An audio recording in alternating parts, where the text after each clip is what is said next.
Hey everybody! Hope you guys are having a good evening. It's episode 5 of DatSmokeShow.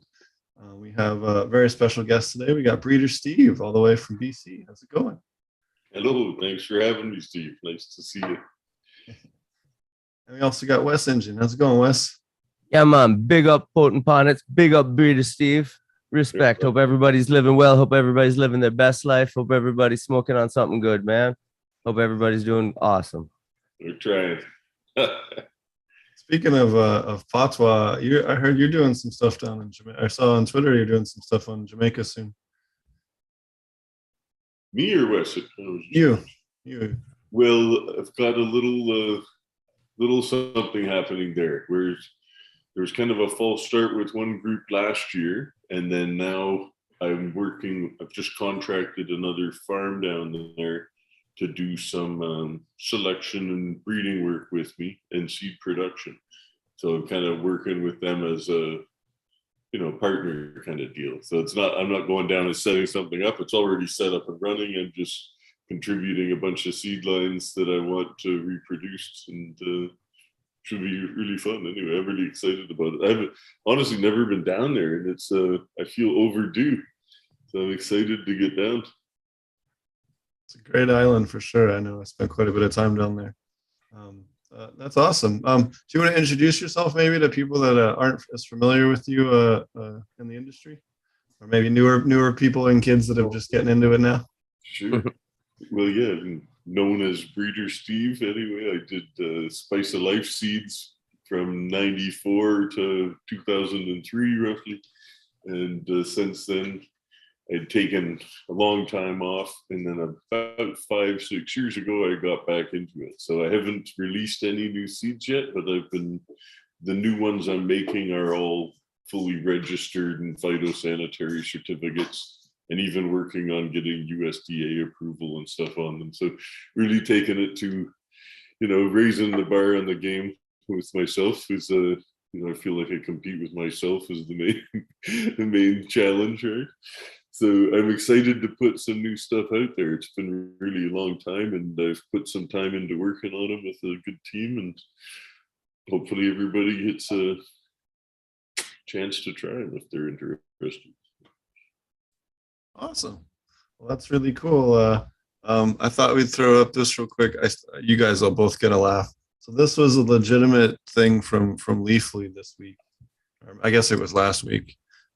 This company is trying to pawn off and say that they have almost 66% THC on their flower.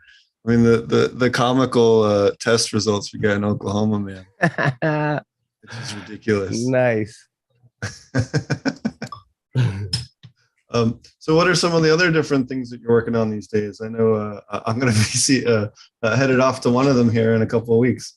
Well, that's right. I've been gradually putting together places and where there's interesting possibilities, let's say. So a couple of years ago, I started one in Thailand with a friend there and his Thai wife. And he was a friend of mine from Switzerland when I was working over there in turn of the millennium. But anyways, we could just do hemp for the first while. So I said, well, we'll set up some infrastructure, get it tested out a little bit, and then we have to keep applying and pushing them so we can get psychoactive permission to use, THC lines in the breeding project. So we were awaiting this permission, and then we were pushing the inspectors, and then they came by in the spring and said, they're just going to legalize it for everybody pretty soon. You won't even need a license. So he said, just go ahead and start planting whatever. And we still didn't want to just go ahead and start planting whatever, because to the letter of the law that day, we would have been in trouble. But effectively, the Thai government did deschedule cannabis this summer in June. I believe it was June 9th, if memory serves, which is sketchy. But anyways, you're on your way over there to take the wheel, and they've just taken down the first crop of plants out of the greenhouse. There's also some field work to do with a fenced field with cameras all around it and all that, and we really anticipated what was coming, so we did get pretty well set up, but there's still a lot of work to do. And I think it'll be just a hoot. And it's great to see them just leave it as a bit more free market situation there, because everybody's always clamoring about regulation. But it just adds to the cost of compliance and the barriers to entry. And it's just great to be able to see grandma and grandpa selling plants at the side of the road, or cousin Johnny selling cones on the corner, you know, like it's just wide open. So for now, they're going to introduce more later, I think, but ultimately it's just so beautiful and refreshing to see. And it was kind of interesting. It reminded me in some ways of how Switzerland was 20 years ago, where it was legal, not licensed. And that wasn't legal to have a hash bar or to smoke in public or anything, but the plants themselves were fine, and to grow them, buy them, or sell them was fine. It was just consumption that was illegal. And that was their way of telling the neighbors, hey, we're not Amsterdam, there's no hash bars here, but we're not going to start making Swiss botanicals illegal, because it's so important that we can research any plants and do any work we want with it. So we're not going to limit the plant. So that was really refreshing. And as I went over there to do seed business, I was fully compliant with that, you know, because our business was selling seeds, and we even got tax breaks for it. So it was just like tomatoes, you know, it was perfectly boring. It was just what you wanted. And in the springtime, you could go into mainstream nurseries or even the supermarket, and they were selling trays of cuttings in front of the supermarket, you know, both hemp and regular cannabis ones. You know, they might have White Rhino and Northern Lights right beside Carmagnola and Compoti, but they had like plant tags with a picture and say, you know, plant, you know, 2 centimeters deep, well-drained site, full sun, harvest mid-October. You know, like it was just like buying a tray of petunias or something, right? It was no big deal, and there was no special taxes and blah, blah, blah. So it seems like the worse, the more they try to control it, the greater the failure of the regime, you know? So Canada's on like its 4th incarnation right now. I think they started with well, first they had prairie plant systems, which was a joke. They were growing in a mine or something in Manitoba, and that was a disaster. They were grinding up the whole plants and sending the patients to shake, you know, like it was absolute disaster. And then they had that one company. Then they made something called the MMAR, and then they had the MMPR, and then they had the ACMPR, and then they had the Cannabis Act. And I mean, they just don't back off. They really try too hard to impose regulations that don't make sense, and they're just overly restrictive, and they try and invent a market in a way that it doesn't naturally flow, and they run into all kinds of problems. You know, they've centralized the distribution and have the province is the distributor in that, and if it's that central point of control, there's a lot of failure. But now they've realized that after certain strikes and other failures of the provincial distributors, that now they're starting to amend it and allow the, you know, growers to sell directly to the shops. And it's eventually they really have to allow the growers, you know, immediately to sell directly to the public as well. Like in BC, the small wineries, I always figured would kind of be the model, but they haven't even given that much latitude. So how's it going, man? Welcome, Josh. How you doing, homie? Good to see you. Yeah, it's been a minute, but yeah, I didn't mean to interrupt your flow. No worries. The other thing you can find in Thailand that is in abundance is Lefofora Williamsii. They have probably the most different varieties of peyote of any place on the planet, and they're often commonly. I had no idea. Oh yeah. No, they have. I mean, to give you an idea of how comical it is. I was just pulling this up on the other screen in case we talked about it. I mean, they do it at a commercial scale over there. That's nothing like the U.S. They have variegated ones and all kinds of fancy ones. And I mean, they go crazy with it over there. You're never going to see anything. Farm I ever saw, a peyote nursery, was actually in Catalonia in Spain. And that was a long time ago. That was 20 years ago, but I was really amazed. Like a friend of mine said, "Do you want to go visit the peyote farm?" I was like, it never even crossed my mind, but what the hell? So we took like a train, like half an hour out of town or 40 minutes out of town from Barcelona, and then made it up to this guy's place. And sure enough, he had like greenhouses and then tables outside just covered in them. Like they had acres and acres of them. I was amazed. I was like, what did he do with all these? And he says, oh, they sell them to the head shops, and then head shops sell them. Okay. He had a hell of a lot of them. I can't get a cactus to grow. My buddy, he's got I have a buddy who I won't mention, has a pretty significant collection of cacti, and he's given me a couple, and he's like, these are the really cool ones, man. And he's like, just keep them moist and keep them warm, you know. And I walked to his place in January in California, and he just had simple plastic structures on them, but they were, you know, he had them all stages, nursery, the whole thing. And anyways, I don't know why, but they don't like growing in my greenhouse. Yeah, they're a different creature. You know, I've never really mastered cacti. You know, I've got one that I've had about 3 years now. That's probably the longest. I haven't grown peyote, but I've grown San Pedro, and we actually sprouted San Pedro in media beds in aquaponics just to see if we could do it. And we got it to work. So, wow. What's your current, anything that you can talk about as far as current genetics projects, or you're waiting until they drop to announce those? Yeah, I think I'll just wait till they drop because I want to see them get their certifications and everything still. The idea, what I will tell you is I have one certified now that was recently certified last month. That was a 1-to-1, and now we're, you know, these are in Colombia, and Colombia is a pain in the ass with the quotas. It's the only country that makes you do quotas. So if you have over 1% THC in either of the parents, then you need quotas to make each generation, and blah blah blah. So anyway, we've got the permission to scale up to make a production batch of that 1-to-1. And that will be the first fully certified seed we put out. And we're aiming for about 100 million feminized of those by the end of the year. That's the goal. And then for the other new ones we're doing, which is mostly over 30% THC stuff, but a couple of tasty ones that are mid-20s.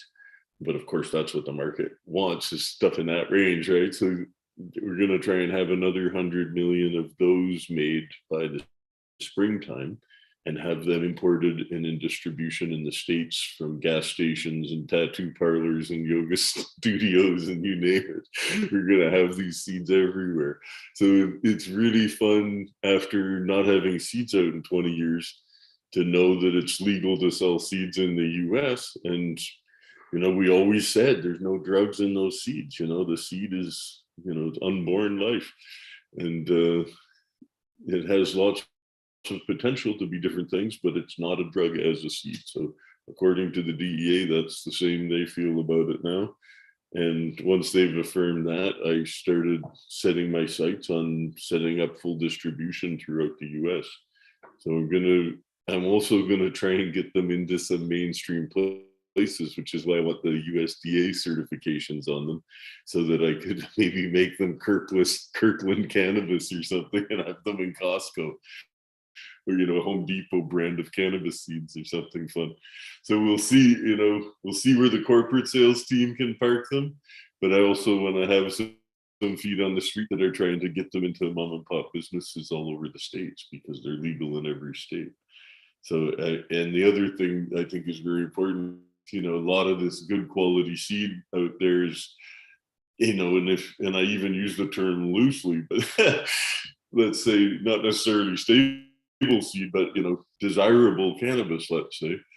The cannabis seed today is really gotten quite expensive overall. And I think it's sort of, as the market for cannabis itself has gotten more and more crowded, almost every grower's turning into a breeder now, because they all want, you know, to find some margin. So there's like every other grower I know is starting a seed company. So I mean, the competition and the race to the bottom of prices is going to be in seeds next. It's already happened in flower and popular states, let's say, or legal states or legal countries. So in Canada too, so I think the seeds is the next one to hit that.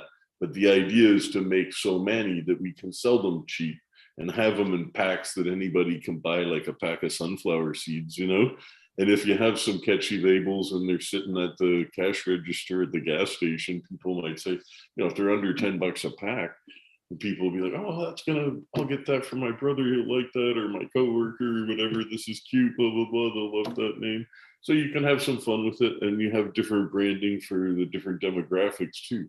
There might be a different brand we put into, tattoo parlors and bike shops than we put into the garden centers and yoga studios, and it might, maybe the one-to-one is going to sell better to the yoga studio and the high THC is going to sell better in the tattoo shop. Who knows? But we're going to play a little with the branding. I won't just release them as Spice of Life as in the past. I will definitely have a few new brands in play for different market segments. So I'm excited about, really playing that packaged goods game that we weren't really into before, because I would just sell to distributors online and I was never in the retail game at all. And really have never really had a big interest in being in the retail game either.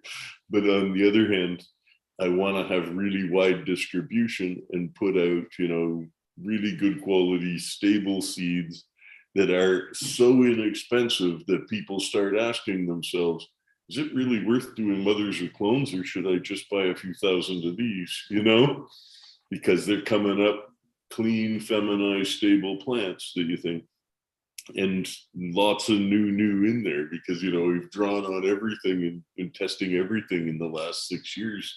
And we've got lots of fun stuff that we've been working with. And I'm really, really excited to get something out there, because it's been so long since I put it out. I want to make sure when I was coming back, I want to bring something special, so hopefully you guys are excited about it when you see them too. And it's dope, dude. It's super dope, and it's a smart move. I mean, you the analogy is right, where like, growers in a sense grow up to be breeders, maybe, or that's what we've seen, at least with some folks, myself included. But they also they're also spark enthusiasm and collecting, and like, there's a lot more seed buying happening at the same time. You know what I mean? Like, people are, and I just think that it's going to continue to grow. Just like you say, you're going to tap into the people that want to buy one for their buddy at work that they saw light up a doobie, or talked about weed a little bit too much at the party, or whatever it is. Mm-hmm.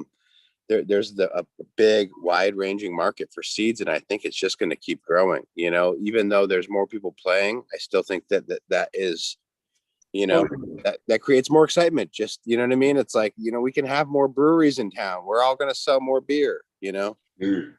And I mean, even this summer, I got new neighbors growing that never grew a plant in their life, so it's so fun. There's all these people that, would never dare to plant some in the past. And now they go, well, I'm allowed to have my 4 plants, so I might as well, right? Yeah, you might as well. Let's do it. I'll help you out, and you get people started, and you just see the look on their face, like, oh my God, this Christmas tree in my yard, they're so happy. And it's just a great starting place for people to get a few plants out in their yard or their balcony, and they don't have to invest in a real setup and look after it night and day. They can really just put it out like some tomatoes on the porch to get started with, as long as you tell them about light pollution, and that they either got to have a green light on that porch, or the plant's got to be somewhere that just doesn't see light at night. Because I think for most of the beginners I've seen that are doing their first backyard plants, that seems to be their number one mistake, is they keep it somewhere that's getting light at night, and the thing never flowers. So, they're so sad because they grow it all summer. They're like, oh, I've got this nice plant, but it won't flower. What's wrong? Like, well, it's right under your porch light, so you're never going to get flowers now. So, it's nice to get people started, but you do have to give them a few pointers, that's for sure. I wanted to ask you on that, since you were talking about high 30+%. THC cultivars. Have you noticed a pattern with the terpene profiles on those? I know at least in Oklahoma, it seems like they're all high in limonene. Yeah, I couldn't tell you specifically, like I haven't analyzed the terpenes in relation to it, but I find that it's usually the plants that are a little more astringent, and that the really super fruity or sweet ones are always quite a bit less. Like a lot of my favorite flavored cannabis is around 20% THC, whereas I've got punchy ones over 30, but they're, and they have a special character to themselves, but nobody would describe them as sweet or fruity. They're more of that cleaner kind of astringent, a punchier aroma too, like without being a fruit punch, let's say. Were there things down there that surprised you? I mean, I know that there were, where like maybe it was one way up north and a different way down there. Yeah, the number one thing that surprised me, and this is something that's just a question of being slow, and that's me being slow. And the first time I started doing light depth, this was 20 years ago, I started seeing, 2001 was when I started doing light depth, and I had beautiful buds finishing a week faster than they were in my indoor warehouse. And I just chalked it up to the 11-13 photo period we were running, but I didn't think about the temperatures. But when I got to the equator, and I'm growing in a pretty hot zone there at a lower latitude or lower altitude, but it's 3.5 degrees north latitude, but 375 meters above sea level, which is relatively low there. So it's pretty hot, and it's pretty hot to really hot. And even at night, it doesn't get really cold. The coldest I've seen it in the last 6 years has been 17 at 5 in the morning one time, but often it's like 24 at night. And the thing that really surprised me was how fast things ripen. It accelerates the ripening, and it's not just the hot days, it's the hot nights. So I think I sort of developed something through observation, and now I'm trying to quantify it better through test runs in different places with the same plants, is developing cannabis heat units, which I call cannabis median heat units, because corn heat units are calculated a little differently. And with wine grapes, we used to look at, I grew wine grapes 15 years, we look at degree ripening days. So that is adding up your growing season. What are the highs every day in the growing season? But that's only half the picture. And this is what everybody seems to, many scientists actually I've brought this up with in research context. I said, but it's the night temperature too. We got to look at the median heat units, and they're like, but it's true, the warm nights make all the difference. And even doing light dep around my pool this summer, I always put hashtag pool bud on. But I do a few light dep ones I stick in the pool shed from 7:30 till 7:30, so they flip and they flower in the midsummer here. But that pool shed's warm because the heater's in there and it's all cedar lined, so it's really like a sauna. And everything finishes in there much faster too. But things that I would think of as taking 60 days to flower at my equatorial station, things that I think indoor, that grapefruit, 60 days to flower. Outside down there, 45 days. You just can't believe it. There's nothing left for it to grow. It's absolutely filled in. The calyxes are swollen. The leaves are starting to senesh. It's rock hard, real tight. And it's those warm nights that help them ripen faster. What are the temps? What did you say Celsius it was? Celsius, I'm kind of looking at a range of, the highest it really gets around there tends to be about 40. And even 36 to 38 is kind of even hot for there. But low 30s is extremely common, like 32, 33 Celsius. That's extremely common for daytime temperatures. And nighttime temperatures, you're looking at about 24, 22, 24 Celsius. So it doesn't really get cool. Right. Comfortable. But there's still, like, I'm just like thinking through how I fucked with indoors. There's still a range. Like with indoors, like I've done a lot of set it at 78 and hold it there day or night. and I get really cool results. And I get really, I can hold VPD, which is really nice. All night I can hold a high VPD, a lot of humidity, and not get the negative benefits because it's still warm. But I hadn't, I also like the swing, but there's no way I can go up to 104 really. I mean, I guess I could in my indoors, but not in my greenhouse up here. And I'm just across the border from BC. Right. It's not too different there. Yeah. But you still get you still getting the 30-degree swing was my point. And the warm nights. That's a massive benefit. It was what I was getting at. I know the plants do like. Yeah. So I think we'll start looking at varieties, let's say, or cultivars that instead of saying 67 days to finish, we'll start saying 1600 median heat units, because you can accelerate the daytime if you have warm nighttime. You can accelerate the days to harvest. And that may not be the be all and end all. It may be that they develop more complex flavors, leaving them to go slow ripening. When wine grapes ripen too fast, they might get the high sugar and the low acidity, but they haven't developed the flavor yet. It depends on what you're after in your business model. If you're after THC, like let's get it out and get it done. Yeah, you're getting it done, that's for sure. Hopefully this torch isn't too loud for you, but I just needed a quick Oh, you're good. do it, and I was jealous. What's new with you there, Josh? While he's doing his dab. I don't know. I've been taking care of animals, doing lots of animal husbandry, or better. That's a fancy way of saying chasing goats and building fences.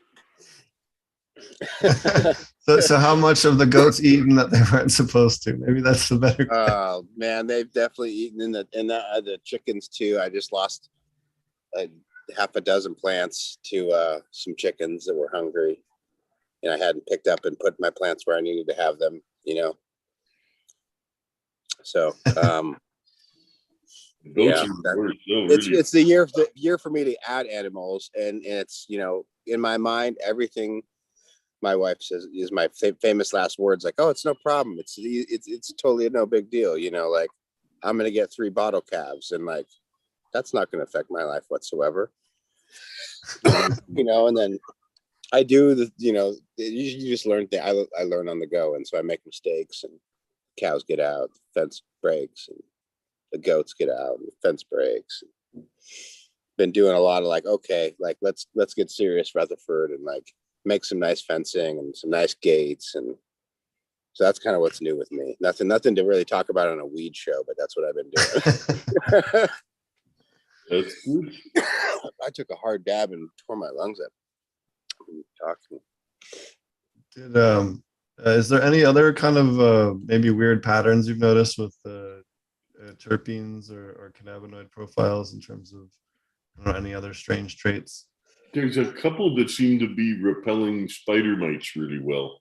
So those are something to watch for. It's always nice to find plants that have resistance to plagues, whether it's, fungal resistance or, a pestilence resistance. So the ones that the spider mites don't like, and it's very fun, and people can come to a research crop, where you've got research crops sometime, and they're like, oh my God, you're just letting the spider mites clear. Yeah, we're just letting them go there. Why? Like, when you see a few of the plants don't have any, that's why. I don't care. The mites can eat the rest of them. I don't give a shit. We have to burn those crops anyway. The research crops, we can't do anything with it, right? You get the quota to do the research crops. We're doing selections.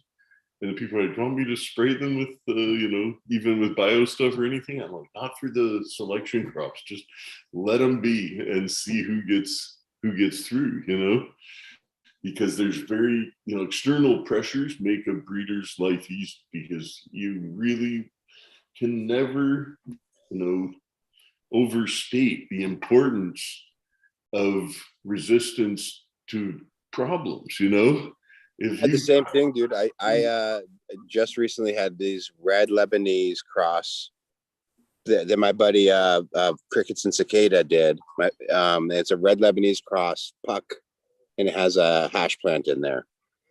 And I had a room full of it. I was just going to make the next generation because I just wanted to keep the seeds and open it up and see what was there. Walked in there. It's like, there's some spider mites. Okay, I'm busy. I'll get back to it. Walked in there next day. Oh, I'm busy. I'll get 2 weeks later. We all know what happened, right? And the whole room's fucking full. I'm like, God damn it. I'm just feeling so disappointed in myself, like, because it was a really valuable pack of seeds. And anyways, there was 2 plants out of the 2 packs of seeds that had 0 spider mites. That's funny. You know, Like, and I won't say that's the be all and end all of how to breed, obviously, because but it's an accident. That's why I said it. Like, it's a happy up, accident. you know what I mean? Totally. You gotta. I don't know. You'd resolve a lot of my problems with a plant like that. So that may be how you breed. It's something to do. But the thing is, this is the big caveat with this, is they usually go for the tastiest ones.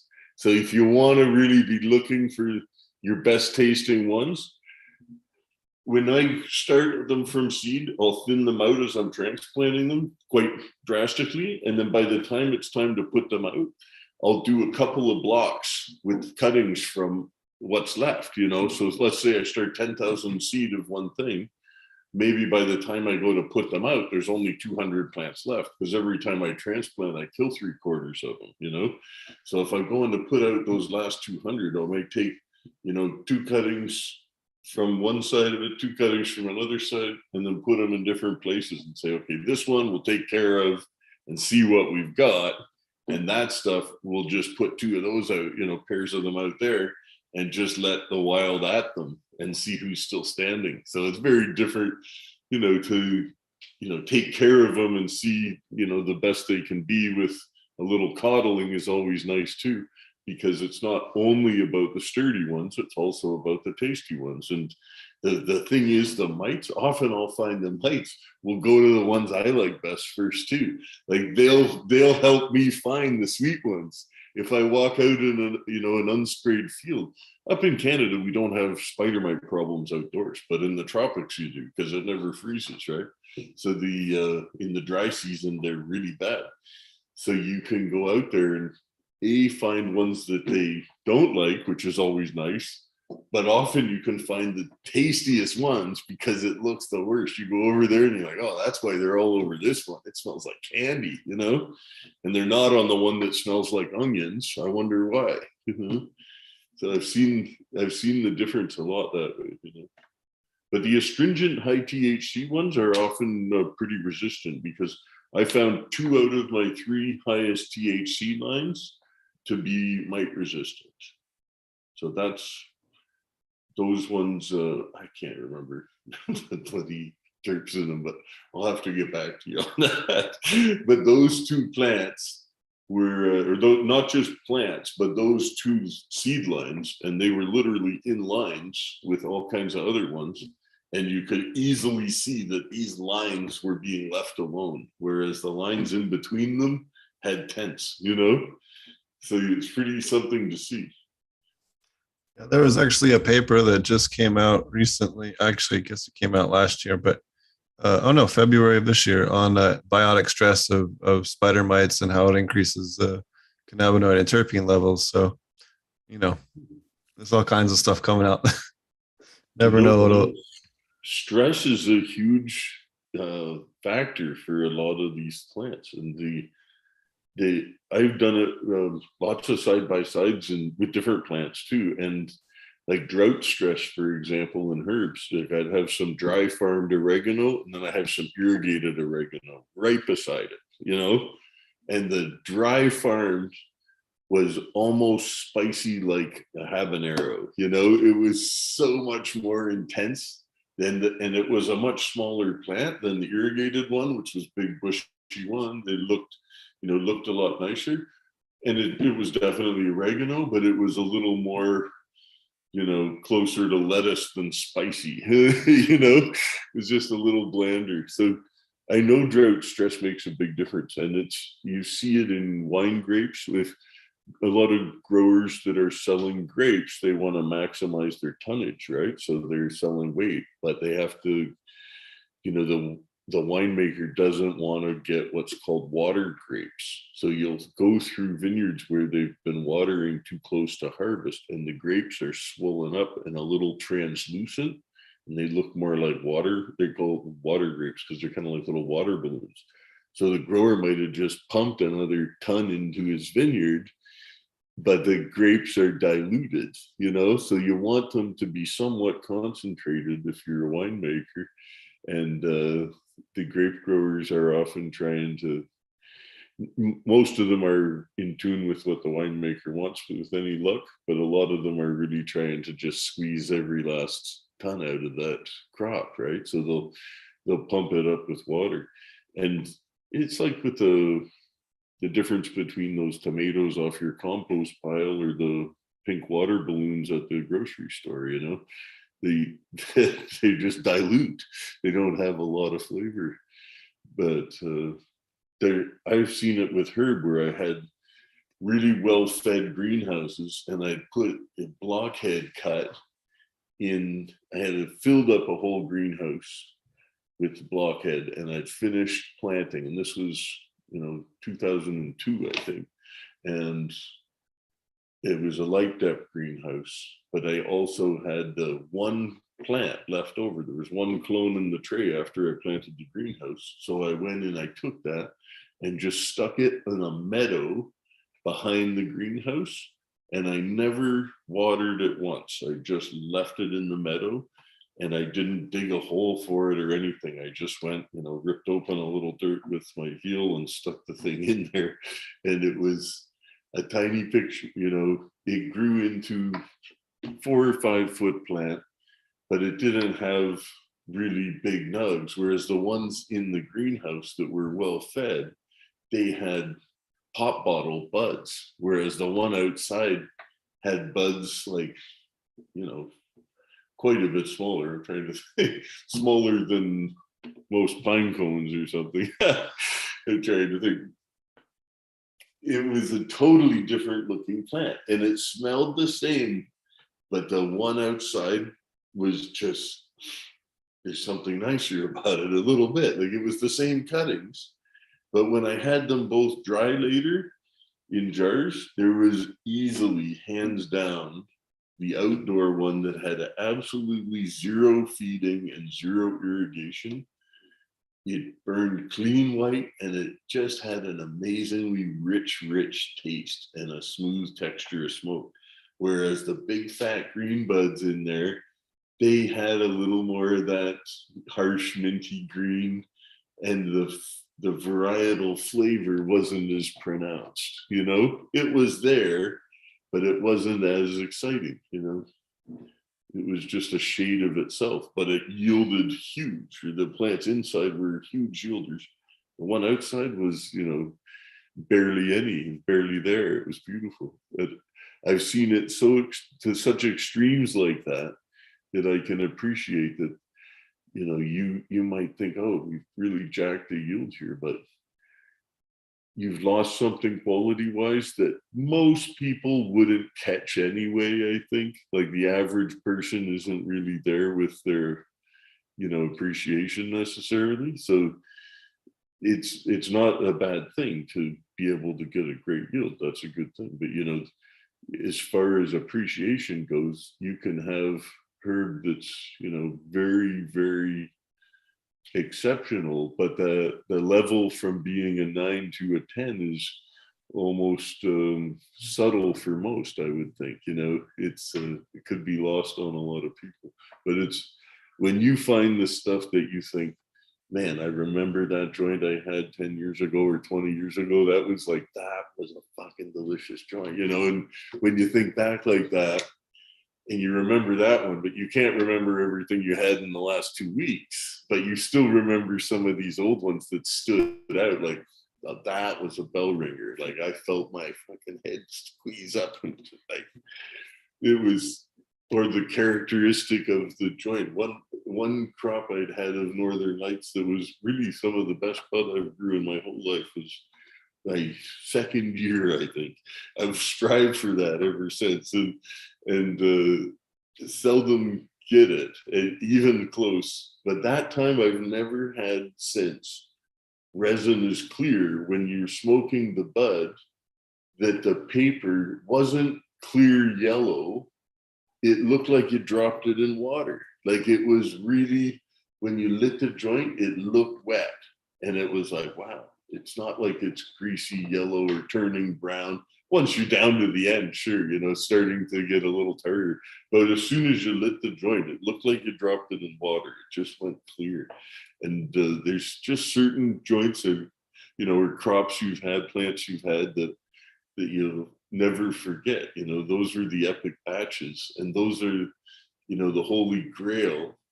But in manufacturing, consistency is the holy grail, and they rarely reach that ethereal level of smoke, on a consistent basis. They can get, I always think, like the best bud that, people do consistently out of a facility, maybe consistent 9 out of 10, even a 9.5.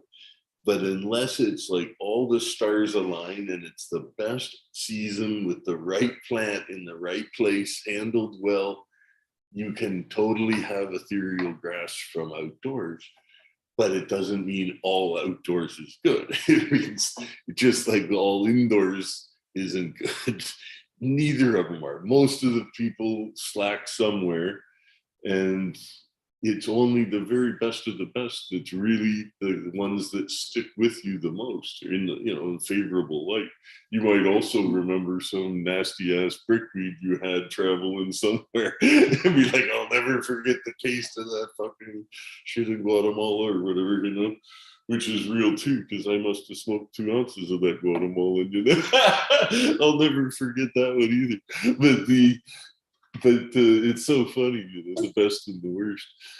But I love the sun grown, and not just sun grown, but if it's outdoor, I find it's extra pleasurable. And it's partly that I like to be outdoors more. I don't like to spend my time in warehouses. I'd really rather spend my time in the fields, than a warehouse. And I can appreciate there's lots of use for warehouses, and I'm not totally down on them. I got a few myself, but not big indoor grows, but I have warehousing. But a greenhouse is another story, or a screen house, which we sometimes use, where it's plastic on top and then screens on the sides. But what I really have found for doing any modern hybrids, which don't belong in the equator, because it's too humid and everything for them, let alone the rain, just the humidity.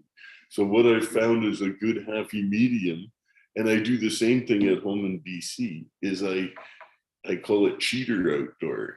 So I use a roof, but no walls, so it's open and has a breeze and everything, and predators can get in, because if you have a tight one, maybe the spider mites get in, but the praying mantis can't, because the screen's too small or whatever, right? So when you've got that open walls, you can keep the rain off them, but you get the rest of the benefit from being outdoor, and that the ladybugs can fly in and everybody can show up to the party, and then you get balance, But when you try and keep out everybody and the wrong guests get in, that's when you've got a little issue, right? So I found that the cheater outdoor, as I call it, in BC, what that means, I don't put up a roof, but I have the south-facing back porch that's undercover. So I'll leave them around the pool, getting lots of reflective light there, right up to the water throughout the summer. And then in the fall, once I see the rains coming, once buds have started, if there's a rain coming, then I just move them under the porch. I've got them in 80-liter pots now, so it's not easy to move them. So I just tend to move them once. Once it starts, I move them under there. They still get, the best part of the day of sun, but they don't get the early sun. They don't get the late sun, but especially because they don't get early sun, you've got to really make sure they're dry. So keeping them out of the rain meant last year at 50 degrees north, I left my plants out until November 11th, Remembrance Day, so I couldn't forget. But I left them there, and there wasn't a speck of mold on anything. And they were okay. You know, they weren't as good as the light depth versions of the same cuts. The light depth versions really were far more mature and got longer days of sun. Whereas the late season ones, they're getting weaker sun and shorter days of it. So it's still great though for hash and whatnot. You know, if you love dry sift the way I do, you need to have gratuitous plants around. You know, that's the way. You know, I couldn't be bothered to put up an indoor in a long time, like for any personal use. I really haven't, especially because I travel about half the year. So I try and stay home mostly in the summertime. So I'll schedule myself. So I got 3 or 4 months at home in the summertime. In the winter, I'm just here like 4 times for 2 weeks or something, right? And then the rest of the winter I'll travel. So I don't want to have an indoor going here while I'm away. And I really don't have a space I want to dedicate to it either. But I'm only here half the year, so it's easy to have more than enough smoke from a backyard project. And then I have, the generosity of many to thank too, because I receive a lot of samples from well-wishers, which is always nice too. And often I share a bunch of mine because I got to a point where I realized, even if I never put another plant out, I would never get through all this. So I literally have, dedicated refrigerators for personal. So I'm like, it doesn't matter if we get a bad year or something like that, thieves hit it or something. It's like, well, I know I'm not running out anytime soon. So that's a good feeling, when you feel like, once in my life, I mistakenly thought I had a lifetime supply of full melt put away. But in a few years, I still managed to. It's like the more you have, the faster you use it. You get sloppy with it. You're just like, oh, I'm gonna throw a chunk on the frying pan and hot box the kitchen, or you just do stupid shit with it because you got too much. It's funny. I go to parties and do that. Go in there, put their frying pan on when everybody's wasted late at night. I'll just go put a puddle of oil and just hot box their house. Have a good night. Awesome. Yeah, the other thing I was going to mention is in tropics, using the umbrella vents at the top of the greenhouse makes it a lot easier to do with the heat. That's right. That's what we have in Thailand. It's the same ones. Yep. No, those are awesome. And that if you're doing the tropics and you don't do this, the other way that you can do it that I've seen a lot in Jamaica is something kind of like this design. We kind of have that air. You can open this up and dump the heat. Yeah, but I told them it's just one way. I like the Thai way better. Oh yeah, no, the umbrella vents like this style are much better when you're dealing with high heat for sure. Definitely. Yeah, it really allows the flow. I just think a lot of people in the US haven't seen those before. I have never seen those before. I had never seen those before. Yeah, those are cool. Yeah, it's standard in Thailand. Those are the big thing. Is that where you first saw those ones, the pictures from Thailand? No, I actually saw them in Jamaica. There was one guy that had them there. Good. Oh yeah, they need it. The places that are hot, you really need it because you got to catch any breeze from any direction and really just allow the stuff to escape whichever way it wants. Yeah, heat is such a thing there. And in Spain, I've seen some. One place where we have the plants there now is over the greenhouse. They have a reflective curtain that can be, a shade cloth, but it's white with metallic ribbons in it, and it's on wires, so you can pull it across if it's really hot, and then it blocks a bunch of heat. And they also, even in Colombia, we have the same kind of white cloth with the metallic ribbons in it, but we have some inside the greenhouse as well.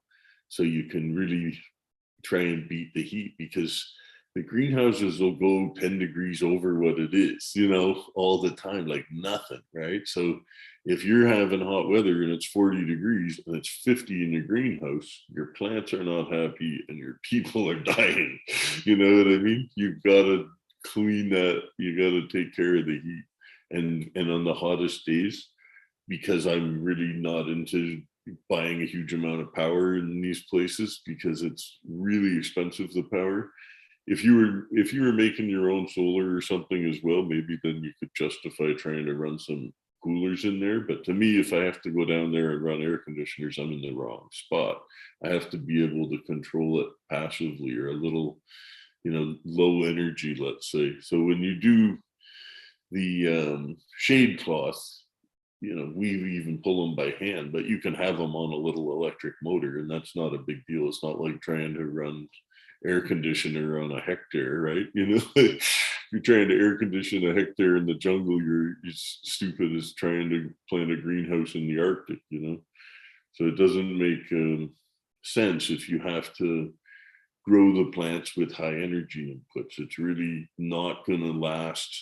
People will nail sun-grown high grade, and there's been a lot of decades where all focus on breeding, which has been extensive. You know, cannabis has been a huge cash crop for a long time, not just in the States, but around the world, but for a long, long time. But people have done a lot of breeding with it, but especially indoors the last, you know, 50 years or 40 years, right? Probably 50 years. It's all been the majority of the North American focus in cannabis has been breeding indoors anyway, right? So the next 50 years, now that people aren't trying to hide it from camp and from all the thieves and everything, and now that breeding science has come so much further, you know, all the technical advancements and being able to sequence and look at markers and segregate your groups, you know, so you find any trait you're looking for and you can identify a marker for it through, you know, looking at the segregated groups, then you can really accelerate the efficiency of fixing that trait.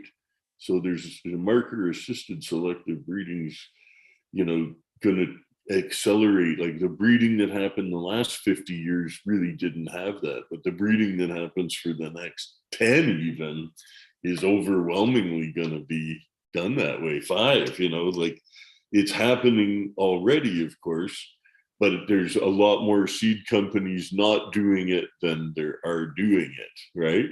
But it is happening.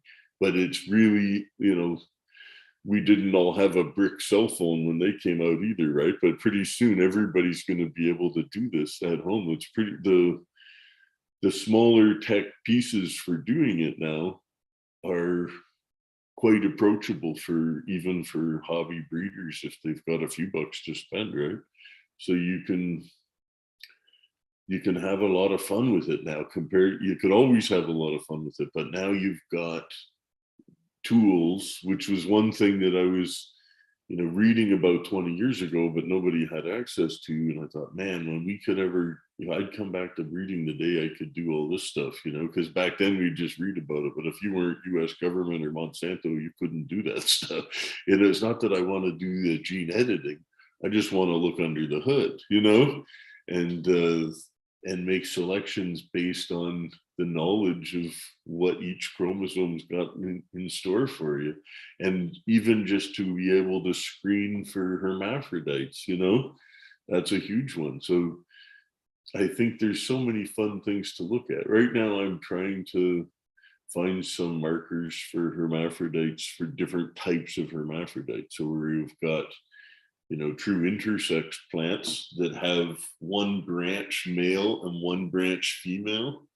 And then you get your sort of regular herm that most people have seen with a little banana coming out and they're late in flower generally. And other versions of herms too, where you have mostly males and some that are more 50-50s, you know, but on the same branch. So I've seen all these different examples of them. And the ones in Thailand, which are kind of different, was they would start herm as a male. They would start out as a male essentially, and then switch to female. So they might not seed themselves, but they could seed other things around them. So you could still grow sense off some of these like rustic Thai things that you'd plant them and go, well, shit, it's a male. But wait, I think it's just about done. You know, we're just watching some of these plants for interest's sake and just going, wait a sec, now it's a female. Like, that's crazy. And I had never seen that before. That was a new one for me in the last year. That was a 2022 surprise for sure. Have you ever gotten any of the perennial Zamal stuff out of Reunion or anything like that to actually grow perennially or anything like that? I know a lot of people have talked about it, but I've never heard anyone that actually had firsthand knowledge. You know what? I haven't yet, but I just planted a bunch on the equator. So they'll have a fighting chance, you know. I've had some plants there that we left. I didn't try them perennially, but I had some native plants growing there that I think would have been good candidates. I think they would have made it, but I planted them in mid-May, I think. And this was in 2017. In mid-May, I planted some native Colombian lines, direct sown directly in the ground and just watered with pond water. And the one line of them grew between 2 and 3 meters tall, the different ones. The tallest one was 3 meters. And it took until, I think, the 10th of December till it was cut. But I'm sure if we just cut it down, like cut it back, I'm sure it would have come back. Like, that was a stretchy plant, you know? But I didn't do it. We just harvested the whole plant. So I couldn't say for sure. But that was pretty neat because most plants, you know, any modern plants you put out there, most of them are done within 6 weeks of putting them outside. They might just grow this big. If you just start them from seed, they'll just grow like a pogo stick, you know, because it's 12 hours every day all the time. And only the tropical and equatorial lines will grow for any length of time and put on some size. You know, if you try and take your average 8-week indoor, it's done in 6 weeks down there, and it won't veg at all. Unless you have it supplemental light for it, they will not veg. They will just go straight into flower, and they will.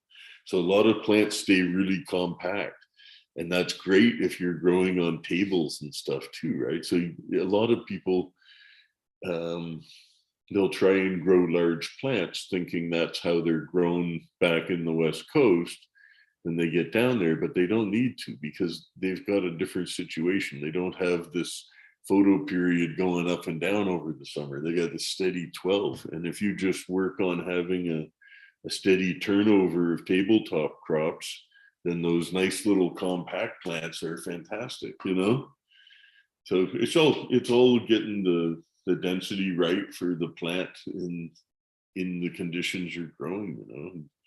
You've got lots of options, from growing huge trees from the native plants or the chunky little things that it's like indoors, outdoors there. Like, people are trying to make that climate indoors. Right? I think, you know, there's just go to the climate.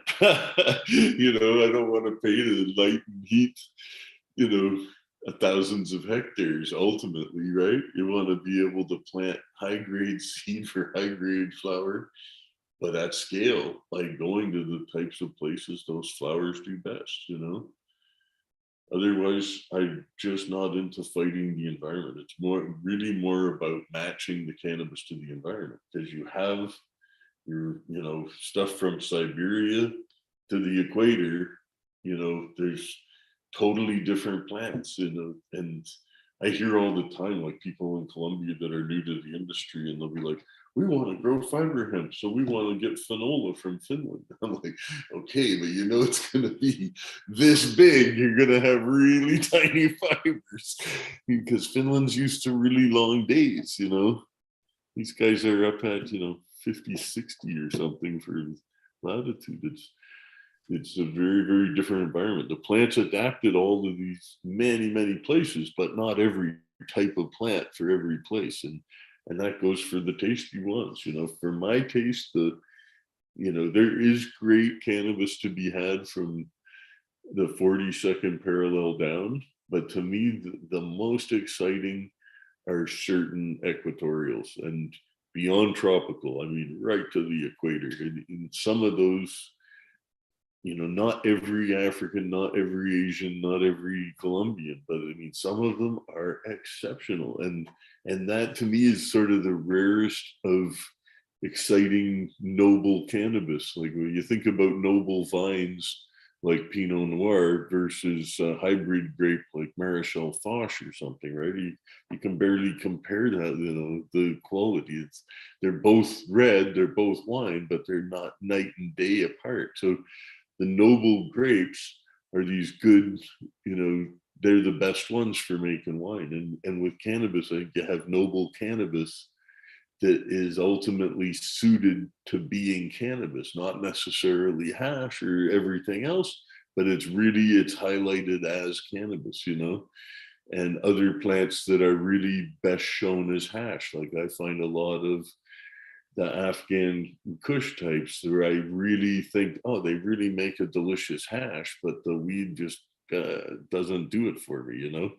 It's more of a dirty smell, right? And it's often an earthier smell, and people like that. It's personal preference, and it's a lot of what they've got used to because they were raised on Kush. So they think, well, this is what indoor weed is, because you have to grow weed indoors that is a little chunkier, frostier, and people don't want to grow stuff that takes 20 weeks to flower and yields pencils, even if it's super frosty and green, they're just not going to bother with it. They're like, people aren't going to pay $100 an ounce, so I'm not growing that.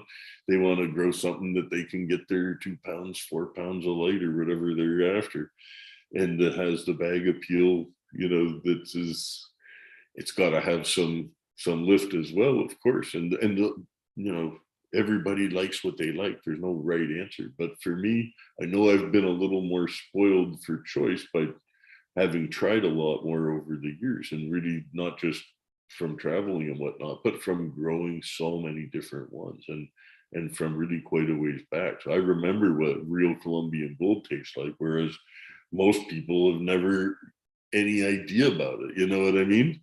They can't even conceive of it in the cookies world. Like, what does real Santa Marta gold taste like? If now it's hard to find the proper genetics because it's been beat up over the years. They got really dilute. Every now and then you'll find, like, I'll try anybody's line of Santa Marta gold, and I find, okay, this one pretty close, but it's not the whole line, but a couple of plants of it. So I've been working these for years, trying to reassemble what I remember it being like, because to me, that was one of my number one draws. I felt like I got to restore this treasure of humanity. They could consider it a national treasure, but I think it's not just a national treasure. It's, part of the Earthlings' patrimony is, flavors like that you don't want to get lost. They're just, to me, if I could take one to the desert island, it would have been the original Santa Marta Gold Egger.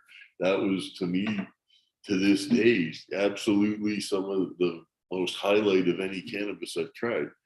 And it was, I've never seen anything quite like it, like I've seen some reminiscent, but not the same. So if I can get it right, to me, that's like definitely on my bucket list and something I've been striving for.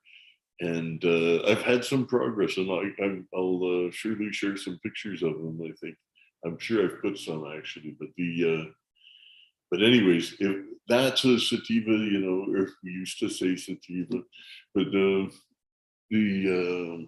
any tropical place, I would take that and try it, but especially equatorial places, because it'll work there, and there's not that much really high grade at the equator now. There's stuff, there's the potential for it. There's been in all of those places, whether you're getting some Nigerian or Congo or something, Angolan, these are exceptional cannabis, but not to say every Nigerian is that good. There's mostly people are just smoking brickweed garbage. When you get there, you wouldn't be impressed, right?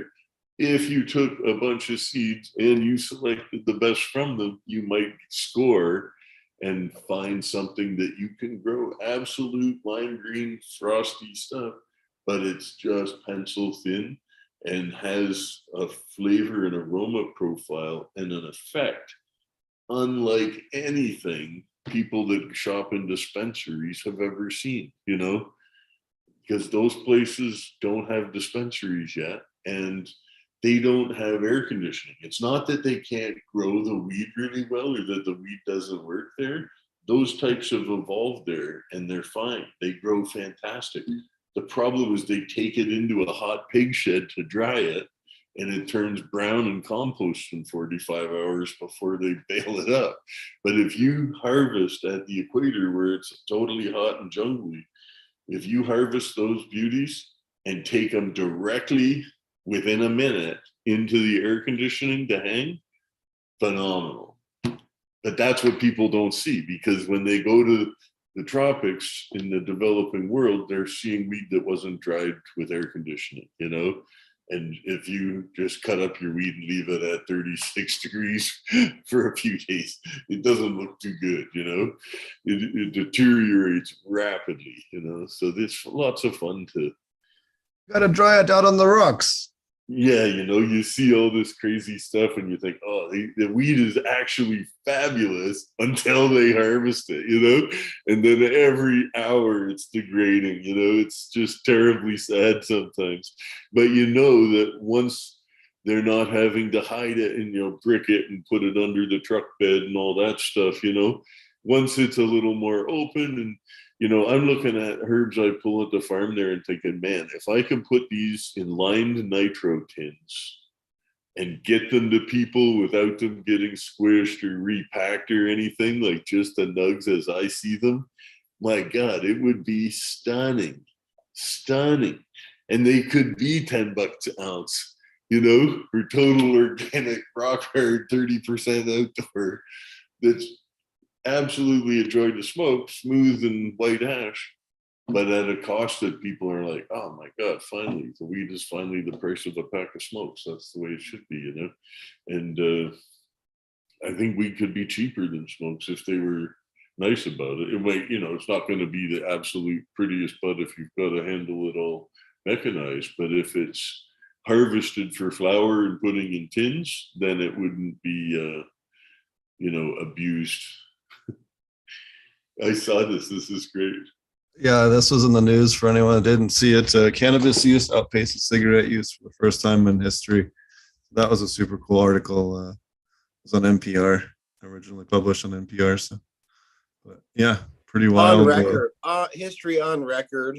Come on, like right, right? Yeah. Well, there was definitely a point where, right, cannabis was used more than tobacco. Yeah, I guarantee you, especially in a lot of other countries too. You think about like in Africa or something, like I bet you weed has outpaced tobacco sales in some of those countries for a long time. You know? I don't know. I would think. Prior to Columbus coming across and bringing tobacco back, I mean, then there would have been hash would have been the only thing they were smoking back then. Bless them. Yeah. Sounds super interesting. So I kind of missed the earlier part of the show, and I guess you guys are probably talking about the Thailand project, or have you talked about that yet? Yep, we talked about that a little bit earlier. Okay. Have you seen any other weird mutations or interesting stuff? I know people always like to talk about polyploids and other things. I know you've also found some interesting ones as far as pollination and other things, but what are some of the weirder or stranger or at least the ones that you can talk about? What are some of the other oddball or funky ones? I know I've seen a couple that are like grapes, you know, where it has like a string of different little smaller nugs and things like that, and some other funky stuff here and there. What are some of the other oddball mutations? Because I know you went through a huge amount of them down there in Colombia as far as different cultivars. The one that has stuck with me that I haven't done anything with, but is an example of apple mixing. where it makes bulbules. So the bulbules are like, you know, when you have onions go to seed, I don't know, but some of you will know what I'm talking about. When the onions go to seed or garlic, and then you go up to where you think the seed is, and it's like a miniature garlic or a miniature, you know, it's the start of it. It's not even a seed. It's like a seed without a shell or something. Like they call them bulbules, and it's called apomixy. So it's when the plant regenerates itself, you know, non-sexually. So it's really you're asexually. I've only seen it on the one plant so far in cannabis, and it was an interesting one. And I put a picture of it on Instagram a few years ago, but it's a funky mutation. I'm kind of surprised I haven't seen it again, but I don't even know if we still have that one. But that was a very unusual one. I had never seen it before or since. So yeah, but if the apomixy would give a new type of propagation, and I know there's some PhDs looking into it as a propagation method for cannabis. I don't know if anything will ever come of it, but it might be if there is an easy, you know, a consistent way to induce it. It may be different for every plant, but it might be a fun way to encapsulate sprouts. So instead of using the somatic embryogenesis to make those synthetic seeds from calyx, you could encapsulate them from these little bulbules at the top. And they're weird things. You have to go to my Instagram and scroll back a few years, but there is a picture of them on there, and funky stuff. That's really cool. Yeah, I've never heard of that. It's unusual. But you've probably tired of listening to me ramble on. It's been a while, I'm sure. Oh, Not no. at all. Not at all.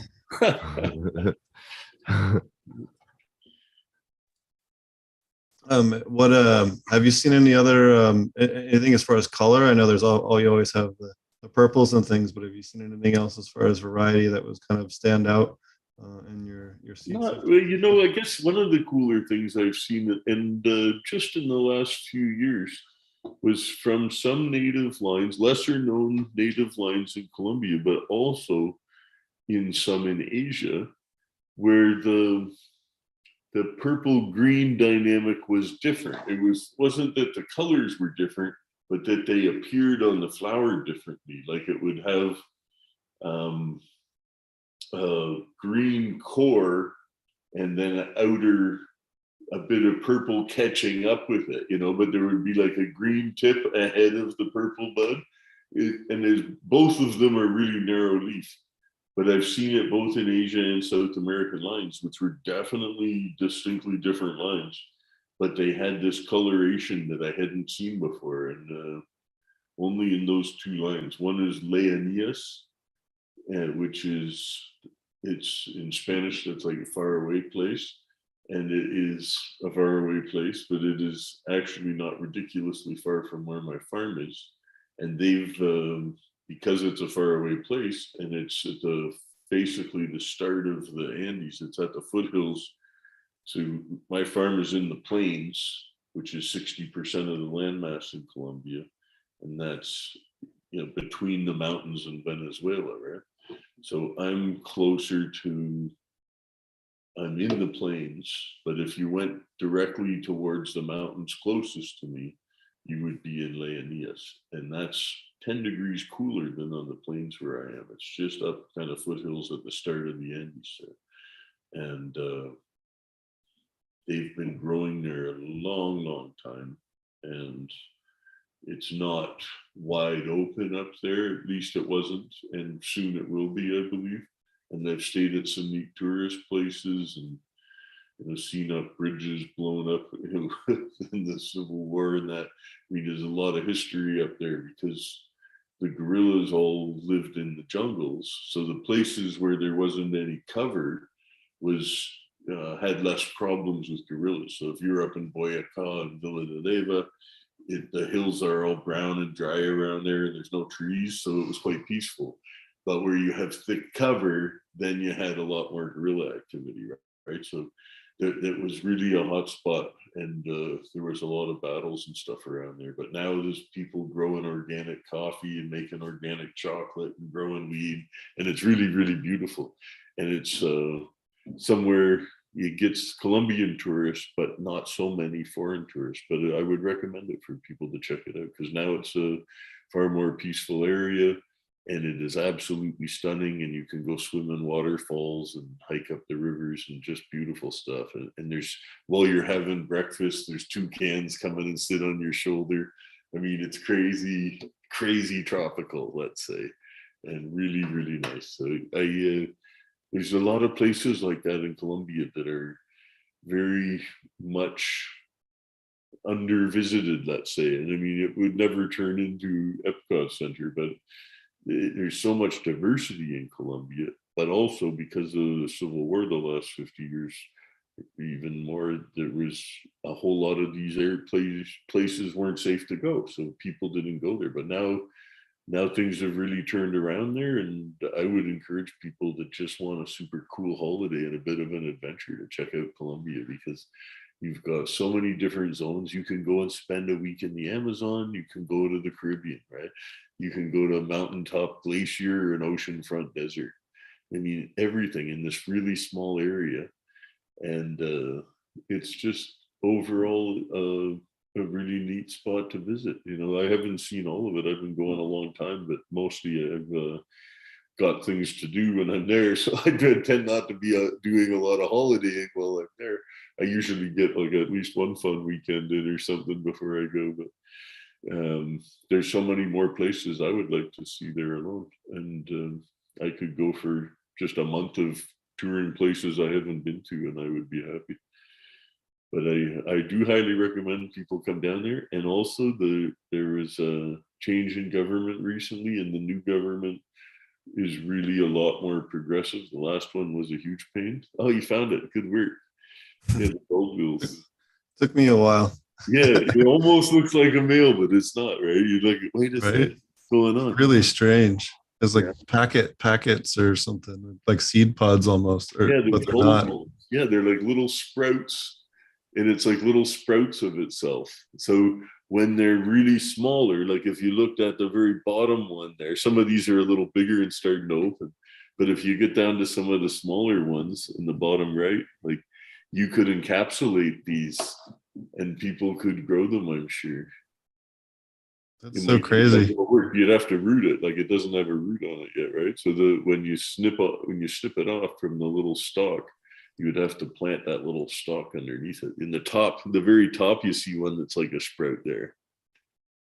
1 second, I'll make this image down from blow upable. Yeah, if you blow it up. There we go. Like 1202, that little thing there, you know, that one could be, go to the top. See that little tiny one there? Yeah, that one. So that one could be, I think, encapsulated and sold as a clone, right? So you could have these miniature bulbules. So strange. So strange. Yeah, they're freaky. So yeah, when you were saying what's a strange mutation, and this was one that's so cool, popped in my head, and yeah, probably not many people have seen one. So. I've never seen that one. I've seen quite a few. I always like crow's feet. That's always cool to see. Okay. I dig them. It's really neat, you know, everything about the plant, and every plant and every person is a mutation, you know. We are all mutations of something.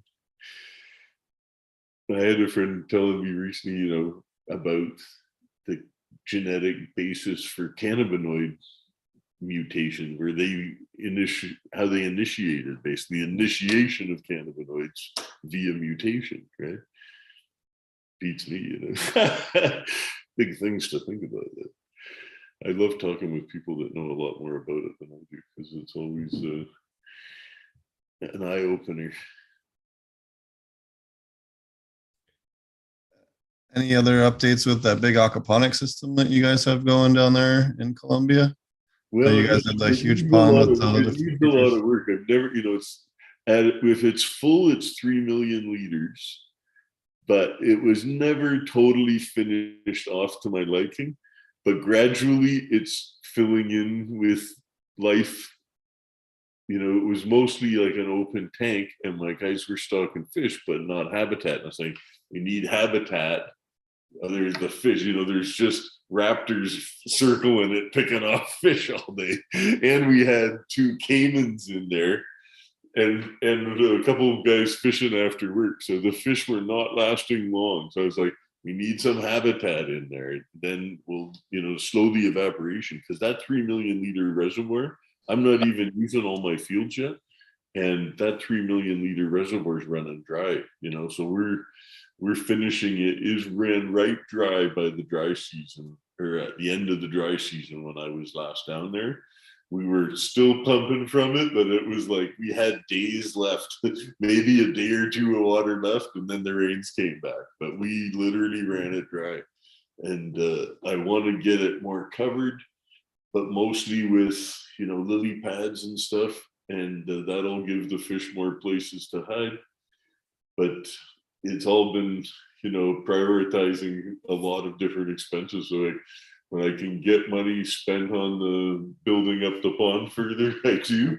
But it's always got to take a back seat to other stuff if we need equipment in the lab or something like that, right? So it's always a war of attrition getting a new place going sometimes, especially if you're ambitious and go big, right?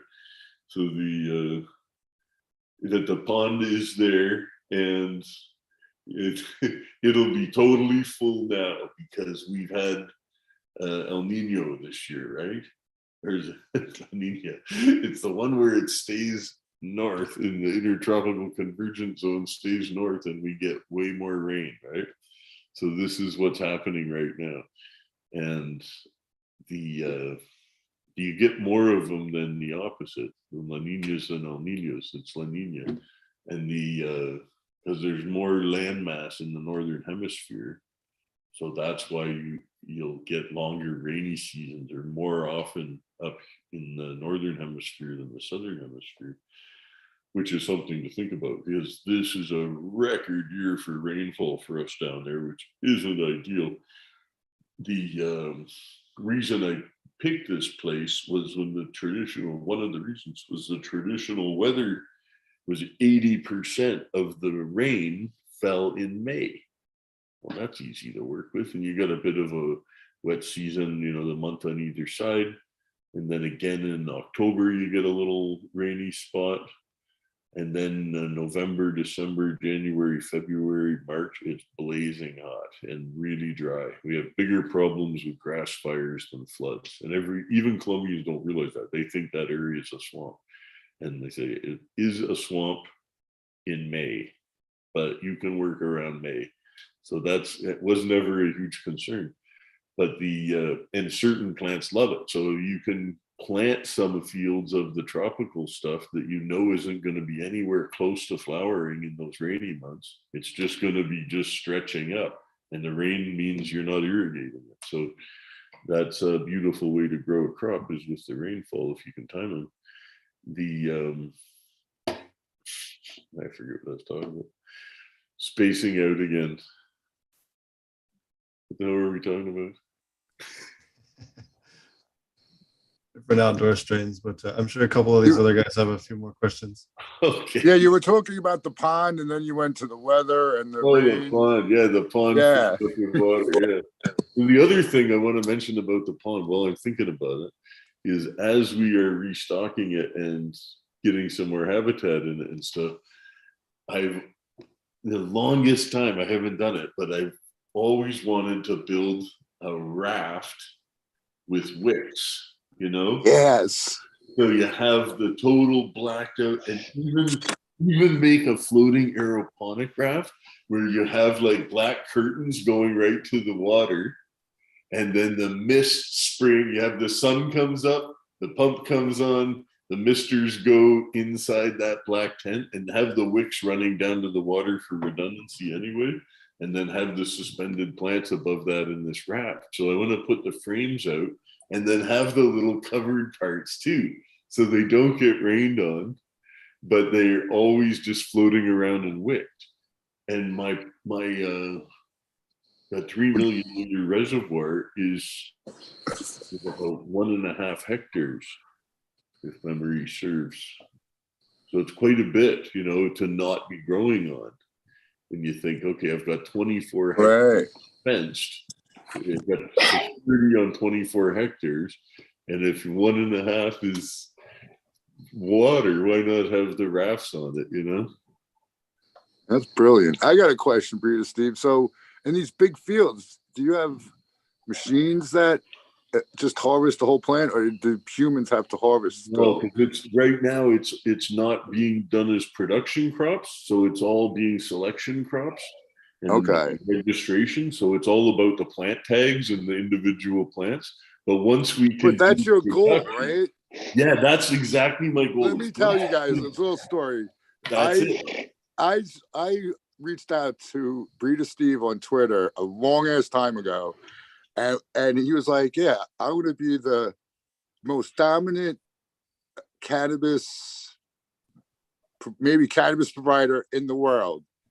And I said, that's a little crazy because, like, I was thinking beer, there's so many beers. How could you be a dominant one? And he was like, no, I'm going to do it. And I remember him saying that he's going to grow it like corn and harvest it and have it so cheap, but be killer weed. And I just thought, yeah, that was just awesome. That's still the goal, man. And the reason, the methodology is first you got to acclimatize the seed and stabilize it. And once you have silos of seed, you can plant high density, like 100 seeds a square meter. And that's how they grow fiber hemp. And that shades the ground so it doesn't dry out too fast. It kills any weeds or competition. And you can harvest it mechanically because of the way it's planted. So if you're making live resin extracts, whether solventless or solvent, you want to be able to take that stuff down and turn it into oil, soil to oil in under an hour, and all fresh frozen. And if you don't have to dry it, even better, right? So if you're there you go. pressing, you've got to have your resin dried, but not the plants. You can separate the resin from the plant prior to drying the resin, and then you're only drying a small fraction of the crop compared to doing the whole plant and separating it later, right?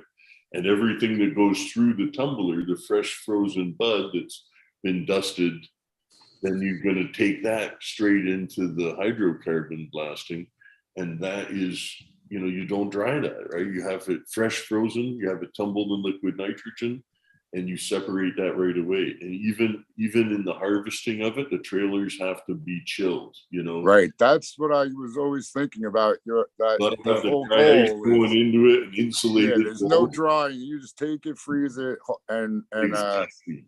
concentrate. I tell you what, Steve. Yeah. I tell you what, Steve. I just recently had some nitrogen dried cannabis flower here in Chiang Rai, because I'm up here in the northern part of Thailand. Yeah, good. And man, I tell you what, there's no terps to that thing. That nitrogen just kills all those terps. Oh yeah, it can be too much. Yeah, here's something that I just learned the other. One thing to freeze them, it's another to collect them. I was just learning the other day with Jeff Lowenfels. He sent me the citation for this, but trichomes had the ability to fixate nitrogen. And that's inside of the head. That's where the cannabinoids and the terpenes are. And immediately my head went to, well, what happens when you nitrogen seal something? So that's funny you brought that up, Captain, because I've been thinking about that the last few days. And you said it was terpless. So I wonder if that's maybe the connection there. What's interesting is that, sorry if my dad torch is loud, but to me, it tastes almost like really aged weed. So have you ever had like 5+ year old aged weed that's just totally broken down all of its flavor? And it has that kind of like, the taste. I don't know how to describe it, but there's a taste to it. That's what it tasted like when we tried to do some nitrogen flush tests with some of the stuff that we screwed around with. And it came out tasting very similar to that after a couple of months, which I thought was kind of bizarre.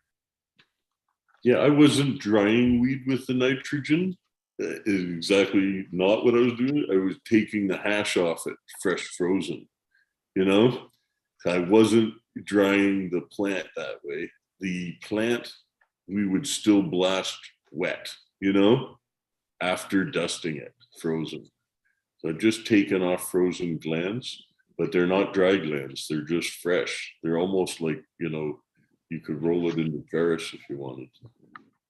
Anyway. So do you think we're going to be able to do that here in Thailand, considering that concentrates are still illegal? Or did they save that for you big boys that come in? I haven't worried about doing that in Thailand because the areas I've seen, and I haven't been up north yet, but I'm down in the plains, and there's no big fields. There's nowhere to put a combine, whereas in Colombia where I am, there's 20,000 acre farms and stuff that are like Iowa. That's what I'm looking at, right? So for that area, if I want to do fresh frozen diamonds and sauce and do 50,000 hectares of it and plant and harvest every day of the year, I'm not even worried about doing it in Thailand because it's not quite equatorial and the farmland isn't there. It's all small plots, There's no big rectangles, you know what I mean? There's a lot of little squares, but not a lot of big rectangles. So for Thailand, I see it a lot differently. I don't worry about Thailand for bulk extract. I think right now it's a great place for a breeding program, which is what I've got started, and then also sense production. So the sense production is straightforward once you're using the right plants. Until you're using the right plants, that's a problem, right? So it's I know that a lot of people in Thailand have struggled. I've seen greenhouses get tarped over and put lights in. The people don't know what the fuck they're doing. They're taking seeds that don't belong there. And like me. Yeah, it happens. You know what? It's okay to take seeds that don't belong there, but you have to take seeds that belong there too, So if the one, and I have never tried them until now, but I've just ordered for my Jamaican project.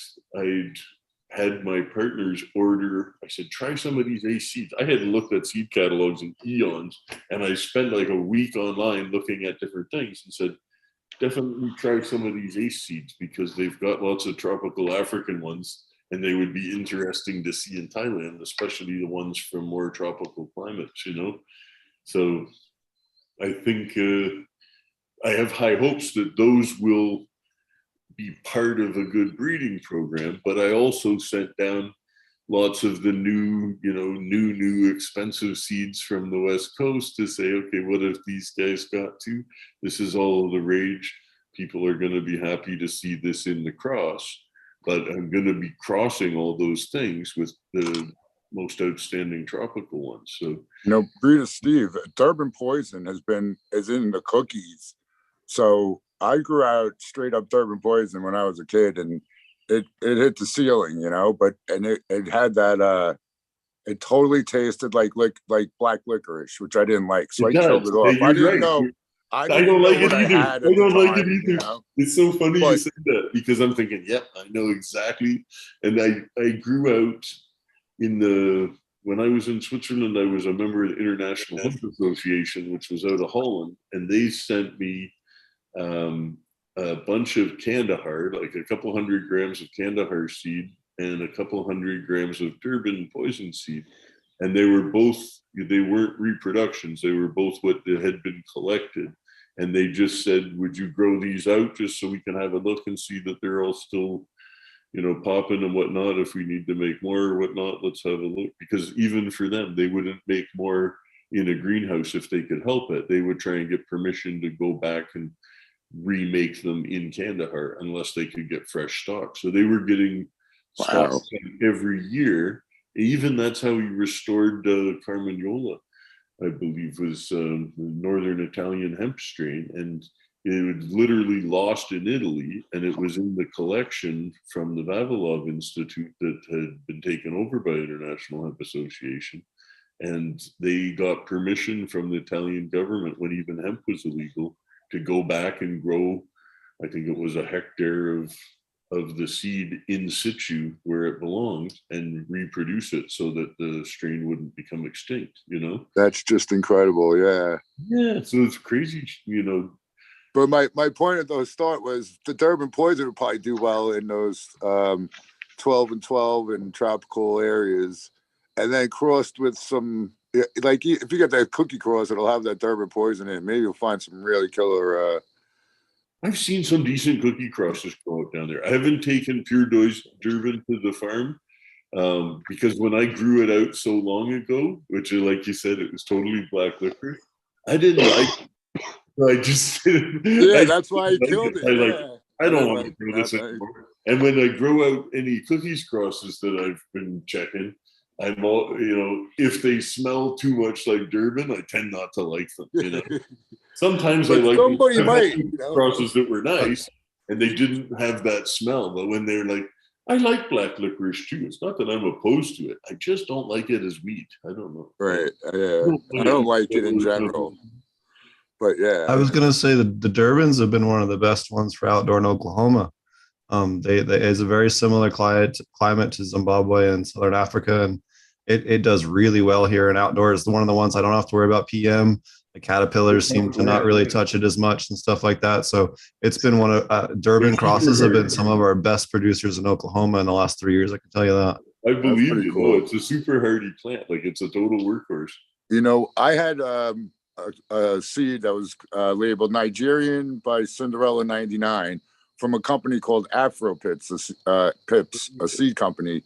And that plant was the best plant of that year. I grew outside, and it really performed amazingly, and it didn't get any rot either. It was clean up and down, and some of the other ones, I mean, it was spotty on other ones, but that thing was clean up and down. It was just a beefy, amazing thing, man. If you can find that, I don't know what Nigerian they use, but I knew that's what made it do what it did outside. That shit was great. It's so much fun to collect with these. I actually just got Roberts Creek Congo clone gifted to me, but I also got a bunch of Congo seed from the Ace Seeds, and I'll check them out in Jamaica. And I might get some more. I'll probably I'll do something for Thailand. Have you met Vision Creator, Breeder Steve? Yeah. Okay, he's the he didn't make it, but he's the one that brought it to the world, supposedly, the Roberts Creek Congo. Yeah.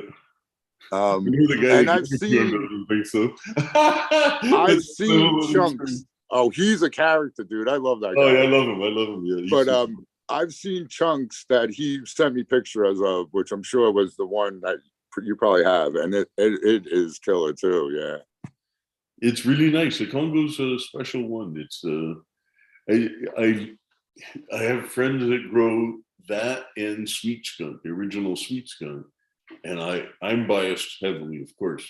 I always love the sweet skunk more, but I always want a jar of the Congo too, just for variety, because it's another nice narrow leaf one. But it's funny because I've put jars of it in front of people, both as extract and flower. And I'll say, like, the jar on the left or right, which do you prefer? Right. And I get 20 out of 20 people always like the sweet skunk better. But everybody still likes the Congo. And I always show them the Congo first. I'm like, here, smell this one and then smell this one. And they always like the sweet skunk better. But the other hand, the Congo is very distinct and it deserves all the respect it gets. It's a nice plant. The sweet skunk is the first picture I ever got into High Times. Is that right? Your sweet skunks, yeah, actually, that's the picture of it. And again, it was obviously I know a lot more than I know now, but it was we got a hell of a lot of weight off that plant. I'll tell you that. It takes forever, but it's heavy when you get it. That's funny. I found the most efficient way to grow that plant was in a 4x4 area. I would have 4x4 aquaponic tables with deep root zones, and 6x6. So there'd be 36 of them, and you'd get 36 2-ounce colas. But you'd have to wait like 12 weeks, But no, you have to root them on 12 hours. Don't let them start growing branches. Root them on 12 hours, and just let them grow one lot. They're like a cricket bat. Those things, they're just huge, right? So they're big. Get a lot of them in there. They're stretchy and fluffy, but they are sparkly and delicious, and people always love it. So it's so funny when you can say your picture and somebody go, "Oh yeah, but that's not, rock hard and tight." Yeah, it doesn't matter. You put that in a joint and Joint. as soon as you light that joint, people are just going, "What is that?" They're just coming at you. It's so fun. That I love taking that herb out because it just always, I've seen so many friends who it's just they swear by it. They love it. And it's the only thing they'll smoke, some of them. It's pretty fun. And ladies especially, the ladies love the sweet skunk. This nice caramel flavored aftertaste that's just really pleasant that I haven't really had in too many other cultivars. And we smoked some when you were in Vancouver the time I met you. I've only met Steve in person once, and that was in Vancouver on 420, the 25th anniversary 420. And I had some of that sweet stuff with me when we were puffing. So, Breeder Steve, you say you're going through some strains selection, and when you find it, how many will you grow in each? Well, I don't know. I guess it's different for each area, but you're not just going to be a monocrop in one strain in each location, right? Right. How many do you think is going to be the perfect number, like 6 or 26? 30. The bigger places, I look at hundreds of things, like literally hundreds and thousands of things. Thousands, right? Many lines of stuff, but that's the biggest farm. Whereas on the smaller farms, I'm probably going to check out about 20 things and then narrow it down to the best 3 or 4, maybe. Okay, yeah. This way, you get some variety and you can do, treat them all the same and they all get the same love. You got it, because we really, some of the places I'm setting up right now are just straight up for sense production.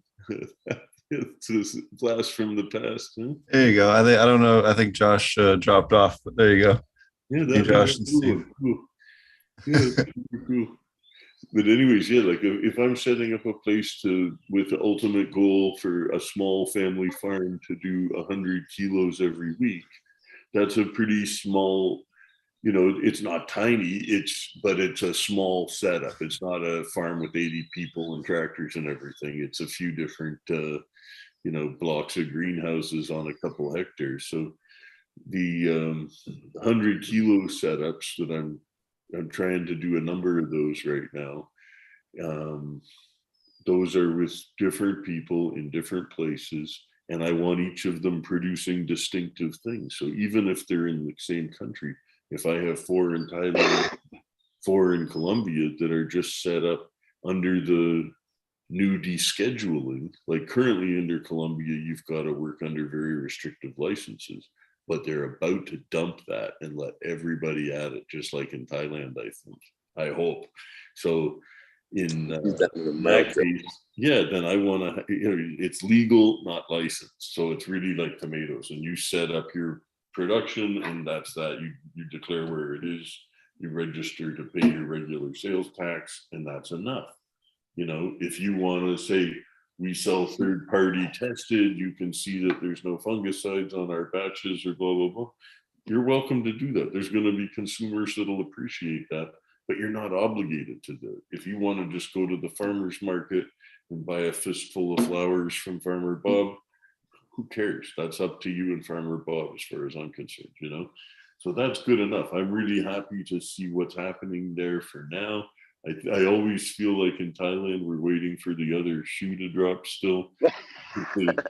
They've got to, they want to put some regulations in place, but they kind of want to just let it fly as a free market thing for a little bit too, I think, to learn and see where they could, add some influence that might help. But for now, it's really awesome because they've just there's no barriers to entry and everybody's allowed to play. And it's really just warming my heart to see how Thailand's evolving for now. Even as a Westerner, I can grow 10 plants. Oh, great. Is that behind you? Some plants there? Last night, I stepped up a little bit, and I'll be producing indoor, and I'll be doing a lot of cuttings. Good. That's a good idea. And there's no problem with that. It's awesome. And if you had to jump through hoops, and like in Canada, you'd have to build this high grade facility before you could apply for the license, and then you'd have to wait a year and a half before you could plant something. Well, give me a break. Like I don't understand how so many people have jumped through the hoops to do it here, because I just like, I look at it and go, no. But I'm jaded because I have seen it kind of normalized in the past in other countries where I thought, okay, soon everywhere is going to be like Switzerland and you're not going to need a license. And it's like 20 years later. And but now we see Thailand. Hopefully Colombia is following them on a pretty closely on at least, but Colombia's had a better thing for a long time. They've had, not better than Thailand currently, but up to now they were better. They have 20 plants per person in Colombia is in the constitution. So, and even possession of small amounts of personal amounts of hard drugs or hash or cannabis, it's all been okay if it's personal possession, but they've never had any sensible kind of market for these things, right? But they've allowed everybody 20 plants. So there's no shortage, there's lots around, right? And I can respect that. If they didn't have good homegrown rights, I probably never would have wanted a license there in the first place. The only reason I was happy to work there was that people were allowed plants.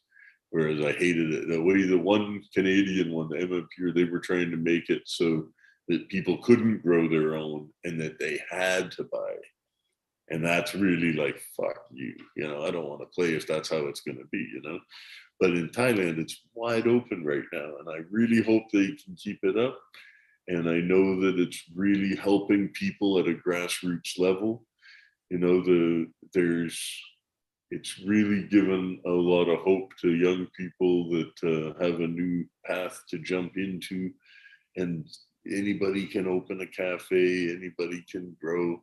They have an app. If you're growing, you just drop a pin where your grow is and declare how many plants you have, and that's about it, right? So it's pretty, easy barrier, no barrier to entry, really.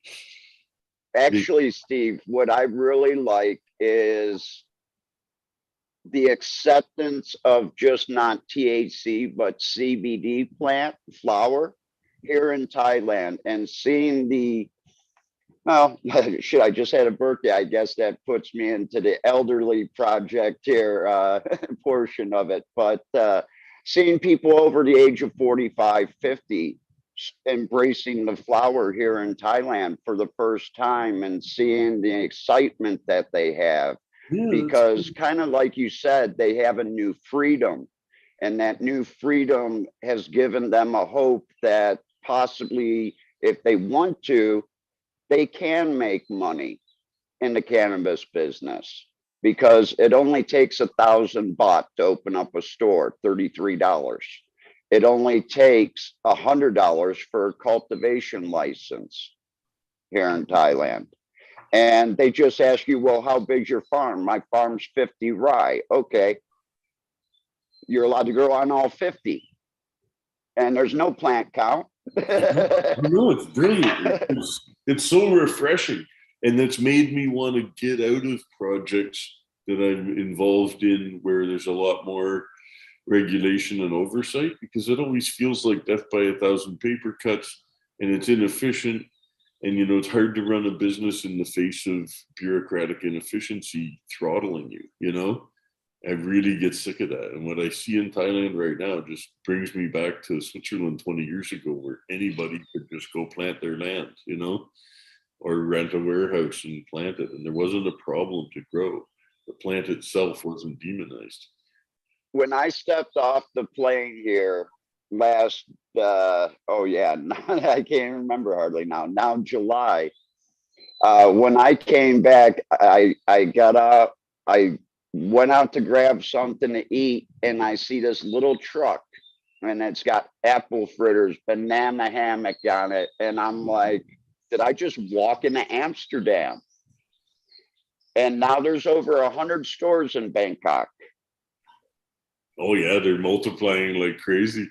And even when I was there in the spring before this happened, there was already stores there taking a risk, but my friend had bought me, I think it was about 100 grams of weed, and I had no idea. And it was all sealed up in different bags, and it was all modern American West Coast stuff.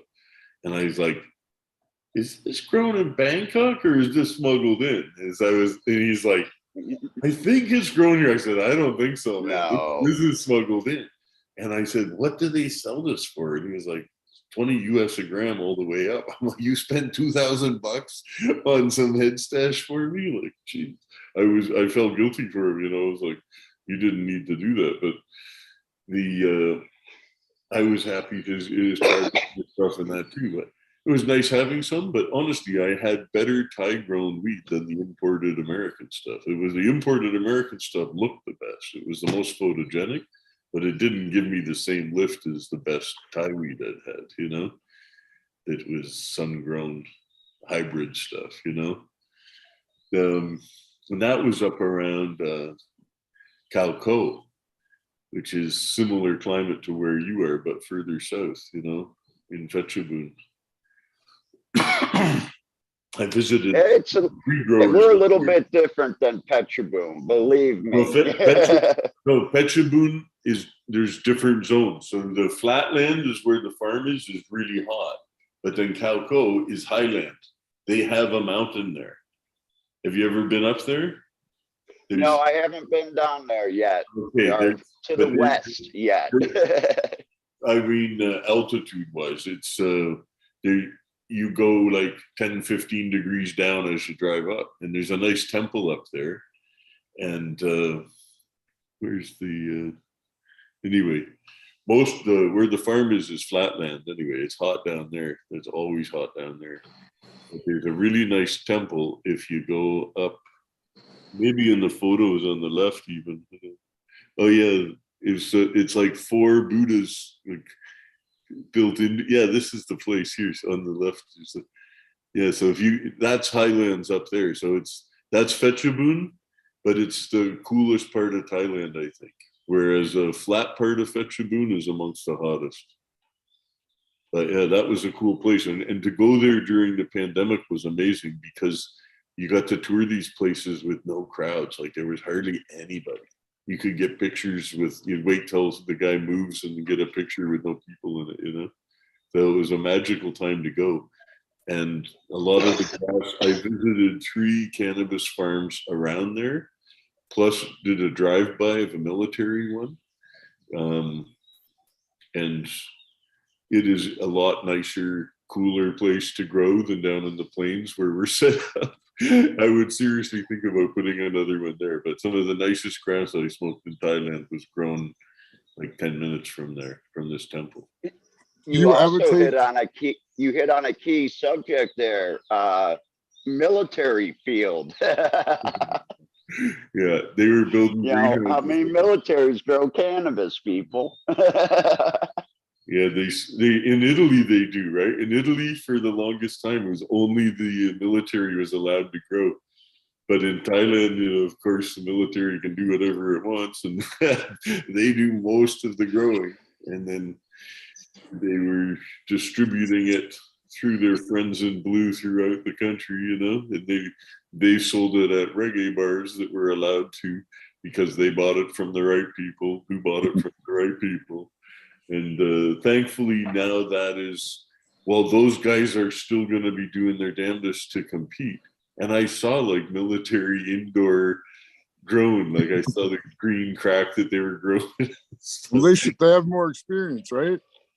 Yeah, it's so funny. Steve, do you ever take into consideration elevation of where you're going to want to put a farm?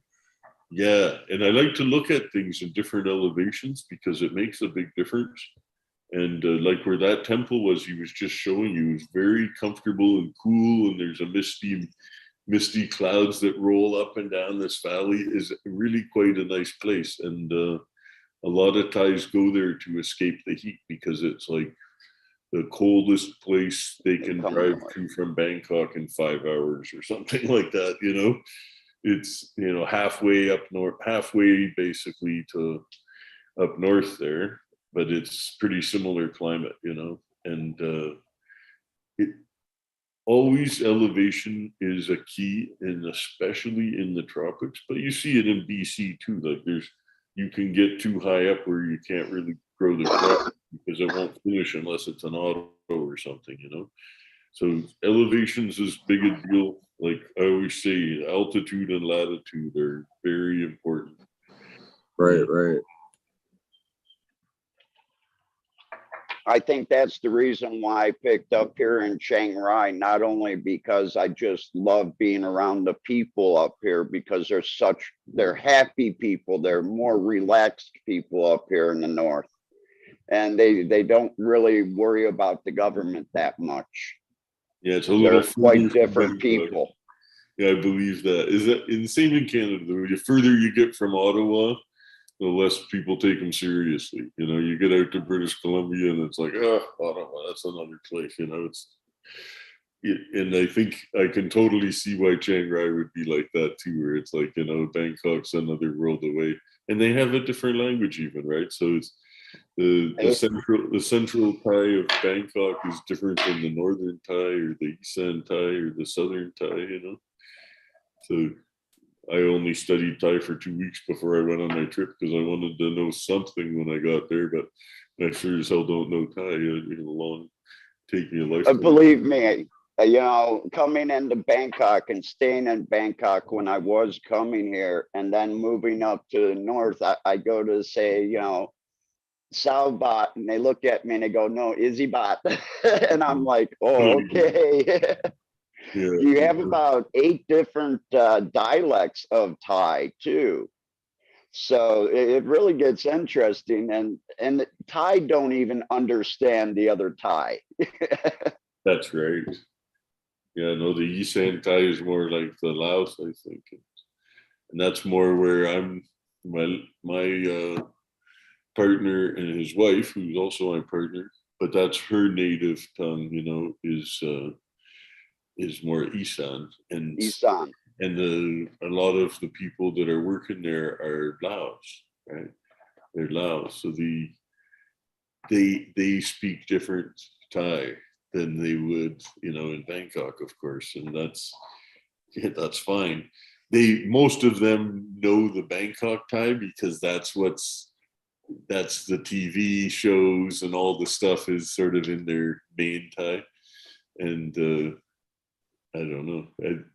I know that it's just an absolute mind twister, and it's really fun. Like I enjoy learning languages now more than I did when I was a kid in school. You know, I wasn't into it then, but now I enjoy it, and I like to challenge myself a bit with it. But also, I just feel helpless if I don't have a few words. At least, like thank you, I'm sorry. You know, you gotta learn a few things before you go somewhere. And I've been on the same Colombia or Spain axis for a long time. So I've been working in Spanish for many years, and I think, you know, I'm far from fluent at it, but I'm, you know, strong intermediate, let's say. And the jump from that to go into Thai was like, okay, this is a little bit, you know, especially I had a strong background with Italian, which is helpful because my partner in Thailand his mother tongue is Italian, and his Thai wife lived in Lugano, where I knew them from, in Italian Switzerland, Svizzera. So, you know, Italian is our common language, the three of us, right? So I haven't worked in Italian in 20 years. So I've been working in Spanish. So now it's Espitaliano. It's not Spanglish, but Espitaliano. I always mix up my Spanish and Italian because they're so close. It's easy to slip back and forth when you're trying to use one or the other. And I used to do it in Spain. I would be slipping in Italian, and I got, you know, mostly cured myself of that. But now I use the Spanish filler words when I'm trying to speak Italian because I forget it so bad after 20 years. So maybe he makes really good pasta, and you know, I'll make that 5-hour drive, that 10-hour drive actually down. They make the best Italian food in all of Thailand. They've got their own pizza oven. She trained 12 years as a baker of Italian bread. She makes ciabattas and focaccia, you name it. Like fresh pasta. they make everything there, and they bring in the flour. They bring in a couple grand worth of cheese from Switzerland every year. Like twice a year, he gets like a cooler or two of cheese arrives in Bangkok, and he picks it up, brings it home, and has every day, if you want, there's taleggio or gorgonzola or dessert gorgonzola.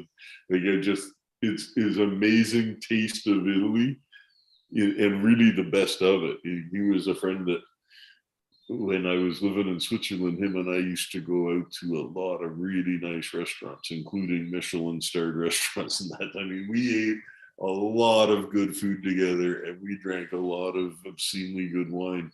So it was really fun to get together with him in literally the dead center of Thailand up there in the middle of nowhere, just surrounded by rice paddies, and we're having top grade Italian food. Steven's gonna see what I mean really soon. You will. Yeah, see, I'll be roughing it. I'll be roughing it. Yeah, you're gonna love it. And the funny thing is their housekeeper, who's Lao, she has an ant farm, because lots of Laotians like to eat ants, so they have ant soup. And you're either having like this perfect risotto, or you can have a bowl of ant soup. It's like, I'm gonna stick with the risotto. I had to take like one bowl of ant soup and have one spoonful of it just to try it, but definitely not my thing, the ant soup. But it was neat to try it, and it was nice and spicy at least. But it's funny because Patrick has lived there so long, my partner, and he still loves his Italian food so much. Like he can eat Thai food, and of course he goes out and has Thai food regularly, but he just likes to know at home that he has all the comfort food of home, and it's really a treat to go. Steven's Yeah, it is a treat to have comfort food. Yeah, you want to have stuff that you love from home, and especially because it's not like you have a lot of friends coming to visit you or anything, so it's a big deal to have a taste of home, I think. So, and cheese, especially, I remember in Jamaica, after a couple of months there, I was like, I just want some good cheese. And there's like 2 grocery stores in the whole island that sell any kind of imported cheese. And we would make the trip for it once a month. Yeah. Yeah. But when you come to Thailand, that slice of cheese, get ready to pay like $1 for one slice. Oh yeah, no, it was the same way in Jamaica. In the anywhere in the tropics, cheese is not as much of a thing. And finding good bread, because I just bought a pizza oven the other day. I just keep traveling to Amsterdam. I have no problem. No problem with the cheese in my travels. Well, I don't want to keep you. I don't want to keep you all night. I know you've had a long day. I really appreciate you coming on tonight, Steve. You're welcome to stay if you want to, but I'm gonna probably get a bite to eat. But it's been nice chatting with you guys, and stay in touch. We'll talk to you soon. It's always great listening to you, Steve. Peace out. Thanks. Thank you. Have a great night. Have a good night. Ciao. Peace. And Man, I'm getting that's almost like a prerequisite. Bugs. I'm sorry there, Chad.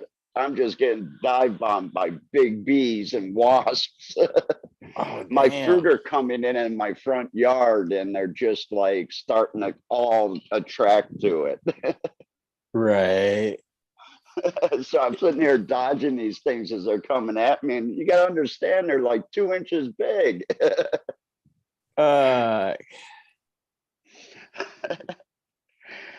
Oh God, guys, I think I'm still fucked up from last night. Did you go out to the clubs for your birthday? Oh yeah. Nice. You guys can check out more information on Breeder Steve over at breedersteve.com. So I just wanted to plug his stuff real quick before we move on. All right. Sorry about that. Go ahead, bud. Sorry, I didn't mean to cut you off. All right. Oh, that's quite all right. I wanted you to get Breeder Steve's information in there. But yeah, it was a wild night here. That was for sure. Probably the best birthday I've had in a long time. Good. Very good. The And it turned out to be a business night too. So we're going to move forward with that. very cool. I'll be speaking at the Cannabis Business Asia Pacific Conference in Bangkok on February 28th and March 1st. Nice. That's cool. Yeah. Do they have interpreters like by the stage that will do it in the headset for some people, or is it primarily English? There's a lot of Westerners presenting, so I'm sure there's some kind of translation. Thailand Medical Marijuana Conference 2019. The first one. Okay, so they've had a few years to work it out, if they've had it for the last few years. Yes, and it was a very well done presentation the first year too. Here goes the microphone.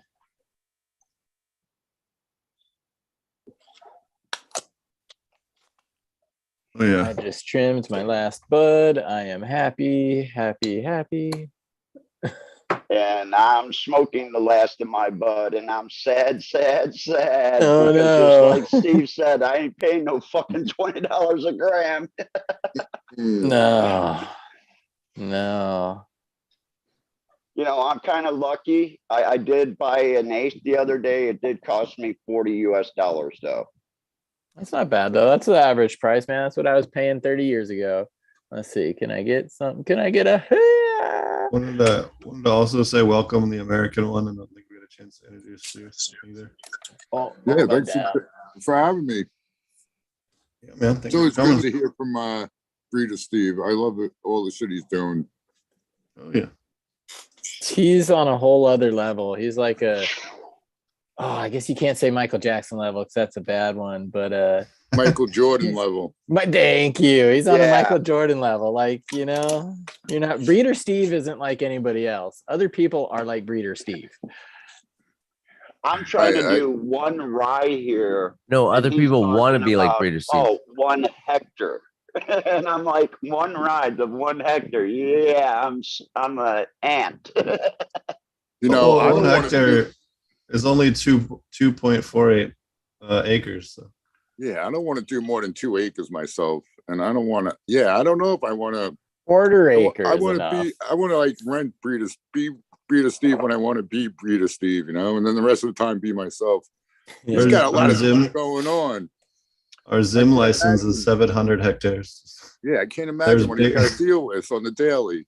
And then, like you're saying, they're changing the regulations all the time. So all of a sudden, if you don't do something, you could get freaking in trouble. Fuck that shit. But no, that's awesome that he's doing it. He reminds me of there's a couple people I know that just I'm like, why and how do they do all the shit that they're doing? I mean, I'm not lazy, but I don't even know, man. That's like you're saying, next level Michael Jordan kind of tactics in my book. I'm still curious if in the ant soup, if the ants are like alive and moving and trying to swim and get away, and you just like scoop in, or are they just kind of like floating like logs? Like, what is ant soup all about? Kind of end up neutrally buoyant. I've seen it. I've seen ant soup before. I would have thought it would be if they would put him in a pedestal and then make like a paste and put it in the stew. In Okay. Peru, they're pretty big on bugs. too. bugs. All kinds of stuff.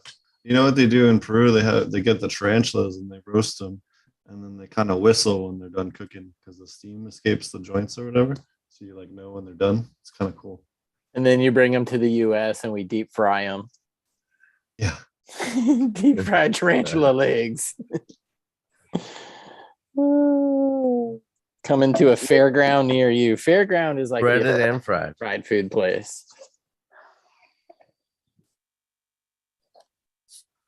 And Really I was gonna say- fried bananas. banana leather is awesome. I was gonna ask if anybody knows much about this. There's a big strike going on for cannabis workers in BC right now. I How just hadn't heard much unionized about are it. they though? What's that? I would assume it would take a union to organize or Yeah. coordinate this. I wonder what the size of that union is compared to the size of the workforce.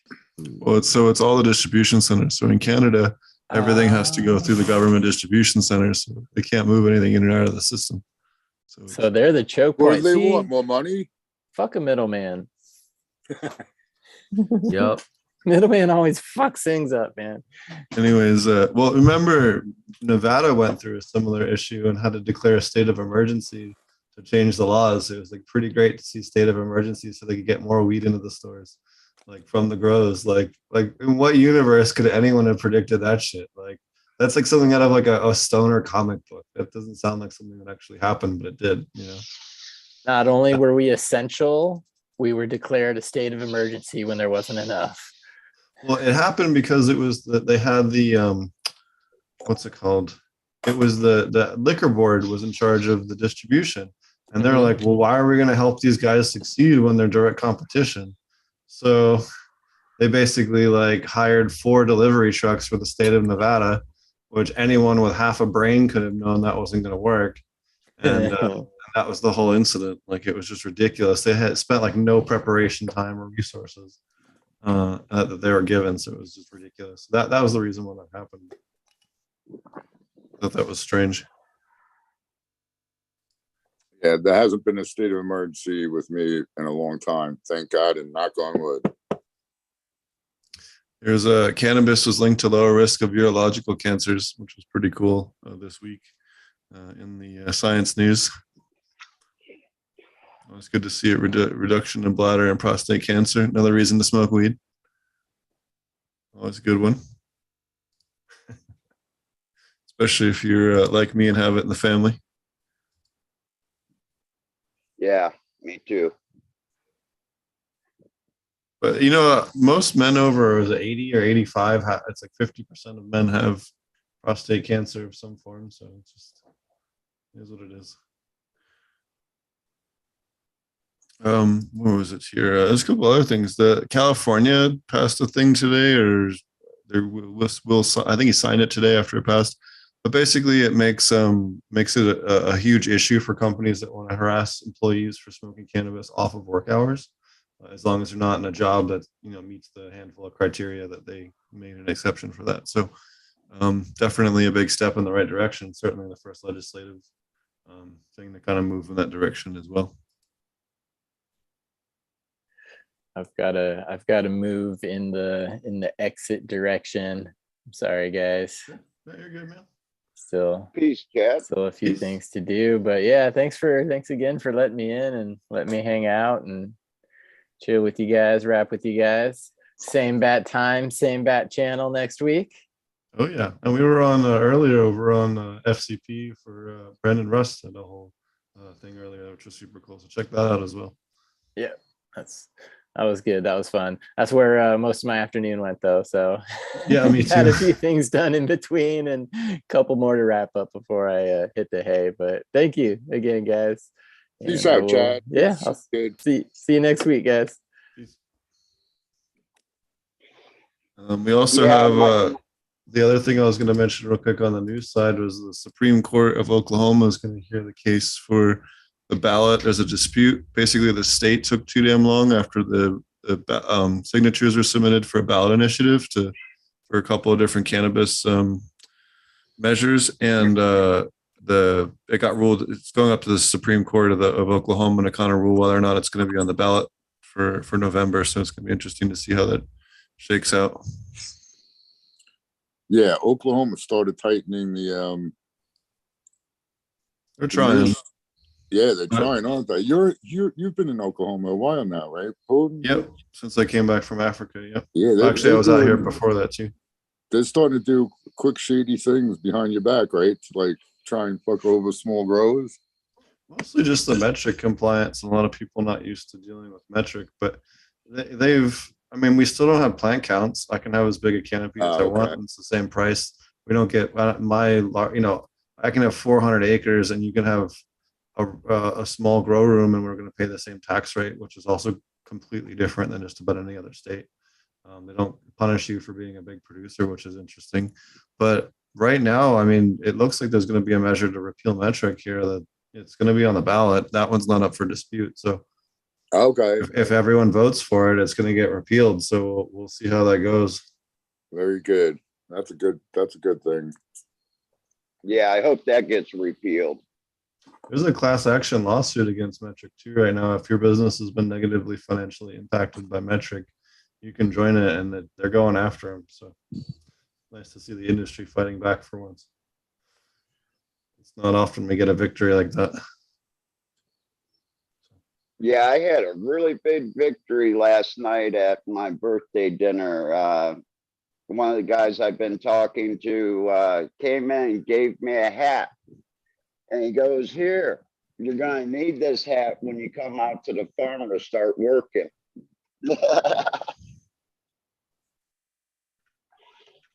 So we're moved in the right direction. I can now legally grow. That's why I'm glowing with happiness, because I don't have to hide. It is kind of weird when you first get to a place after being in a traditional market area, and you finally get to not have to think about all that shit. It's weird and a good feeling for sure. Not have to not hang out with your friends, not have to, not have a party, Yep. But they are going to be writing one of the laws here in a couple weeks. And I think the first law they are going to write is going to be the taxation law. And it looks like it's going to be a 13 to 15% tax on cannabis, and that's it. At point of sale. I don't know quite about the business of cultivation, if they're going to tax that or not. But it doesn't look like it's going to be the same as the United States, where they're going to tax you 3 different times. 3 different ways to heaven, yeah. You know, that's the biggest bullshit thing with the U.S. state law with the taxation of cannabis. Cannabis is the only crop in agriculture that's taxed at the point of cultivation. No other crop is taxed at the point of cultivation. It's taxed at the point of retail.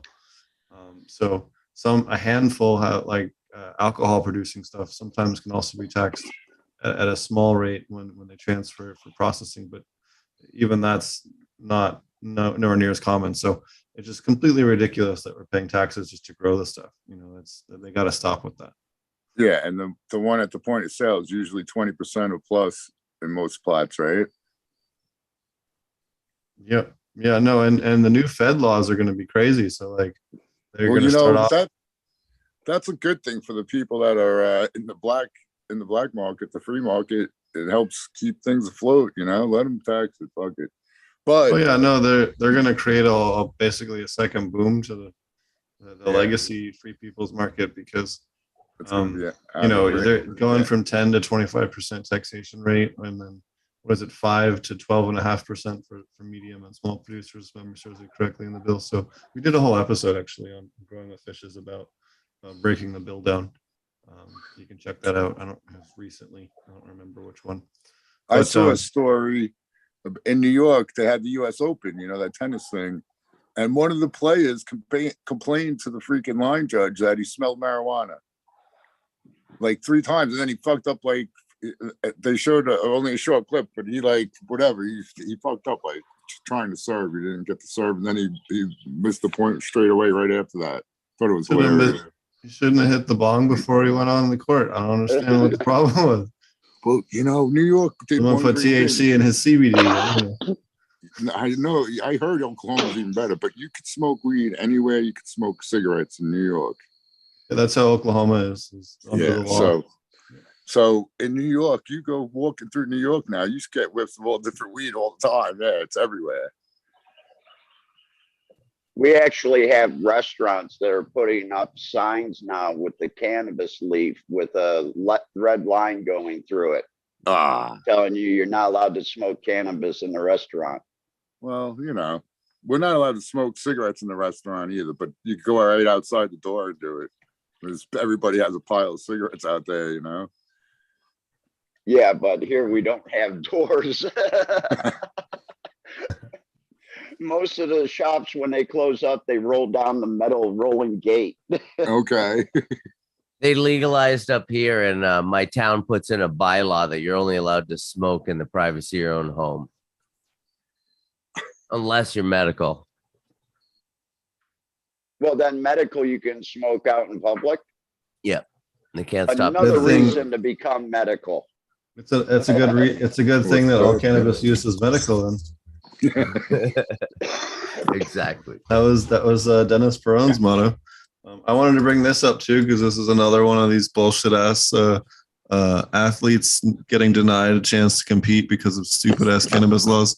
So the guy from Singapore that was their only chance to go into the Olympics, it was banned for testing hot for weed. So again, this is completely fucking ridiculous. No one should be persecuted. Certainly not in sports. Like, weed's not going to make you faster, or slower at it. Like Yeah. It's not. You're like you're getting no edge out of this. Like, I don't see where they're going with it. Like, Well, they caught what's his face doing bong rips though. Now I can't remember his Phelps. name. Yeah, Michael Phelps doing bong rips. Maybe there's something to it. Well, they banned that runner last year too, which was totally bullshit. I can see that, smoke a spliff and get in the zone right before fucking Right? the blocks, Yeah. blop blop, go off and you just jump in the water.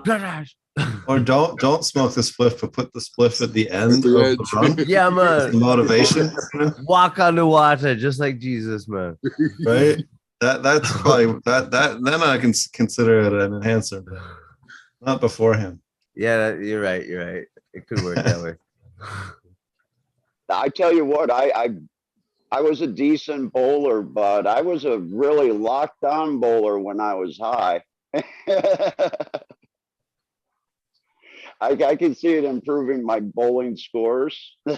So I can see where, you can be like more concentrated, more into it. Yeah, I bet you like shooting rifles and shit, man. You're really stoned. I bet you could do it way better.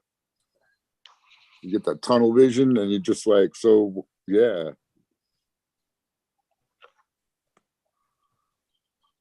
But we're stoners in anything. We do everything high. Everything's better high. Oh yeah, that's the trick. You wake up, smoke, start your day. I smoke. I did get like I it is, start the day. did get to share dabs last night with people. Oh wow. And a couple of nights before, I shared with a few people some BHO that I have that's really, really good. Did anyone drop? Last night, then last night I brought out the rosin and showed them the difference, and they were like, wow. And yeah, after one hit, I had a couple people go puke. Oh, Yeah, I can remember giving my buddy his first dab, and he was an older dude, like in his 60s. And he just looked at me kind of weird, and I could tell the lights got turned off, and I just kind of took the bong from him so he didn't drop it, and he just fell straight back on the couch. But I think some people, the biggest thing, if somebody's like that, like yeah. I think a lot of people too, if they're not used to strong weed, especially if they're hyperglycemic, diabetic, or have other blood sugar issues, that's the thing that seems to kind of turn people off, making sure they have like a little bit of sugar in them before they smoke, because it will reduce your blood sugar. A lot of people don't realize that, and it can be a problem for some people. That will actually be a big plus for the people of Thailand, because there's a lot of diabetes here in Thailand. I've seen one kid did a gravity bong. I think we had the 3 liter full. We did it in the sink. He did the whole thing. He started coughing, and then he just ran out and he just puked. And yeah, but he wasn't like turned off or anything. But yeah, he just puked. That was one thing I saw like bad effect with weed, and I definitely seen some people drop. The one kid, we were smoking a joint. He took a head past it, and like 2 people down the line started having a coughing fit. So that kid started coughing, and after whatever happened, he just fell. He was sitting down. He just fell to the floor, And if you ever seen a boxer get a headbutt, like the head just splits like a line in their forehead, he had one of those, just bleeding on it, bleeding on him. But it was just so funny watching it all go down. All right. I'm pretty high. I gotta admit. No, it's fine. American Ones reminded me of a story where I had a buddy that had a really bad gag reflex, and then my dog got into some shit, and then my dog threw up, and then my buddy threw up, and then my dog threw up, and then my buddy threw up, and then my dog threw up, and then my buddy threw up. It was something. At that point, it's just getting them both out into the yard. That's the both of you out back now. We were out around the fire, so it wasn't that bad. So yeah. Oh, okay. Well, that's a little different. So that shit can be scary, man, on the mountains sometimes. I know I got stuck. It was at the Flagstaff fire in Boulder. I was up at delivering some corals and stuff up there on a Saturday, and we had a fire break out there, and we had to basically like call the homeowner and be like, "You want me to grab any of your stuff? Because this might be the last time your house is here, and I'm here right now." Because they were down at work or whatever. So he had a bunch of sprinklers that were mounted on the outside of the house that we turned on that kind of sprayed the house and everything around it. And so we turned those on and left, and the house didn't burn. So that was good. But that was scary coming out and not even being able to see the van because the smoke is so thick that it's just a wall of black the moment you open the door. When 30 minutes earlier, when you were in, outside, they were just fine. You didn't even smell smoke. It's scary. You're going to notice that here in Thailand for a couple months out of the year when they burn the fields, when the government was screwing with the last elections here, they actually burnt the fields for almost 4 months. And going into town, you'd walk in the stores, into restaurants, and there would just be a layer of smoke throughout the whole town. That was quite weird to look, come and be a part of, because, you're in the States, you have fire like that, man, you're looking around to see what's burning. Right. Absolutely. Here it's, 20 miles away, it's burning.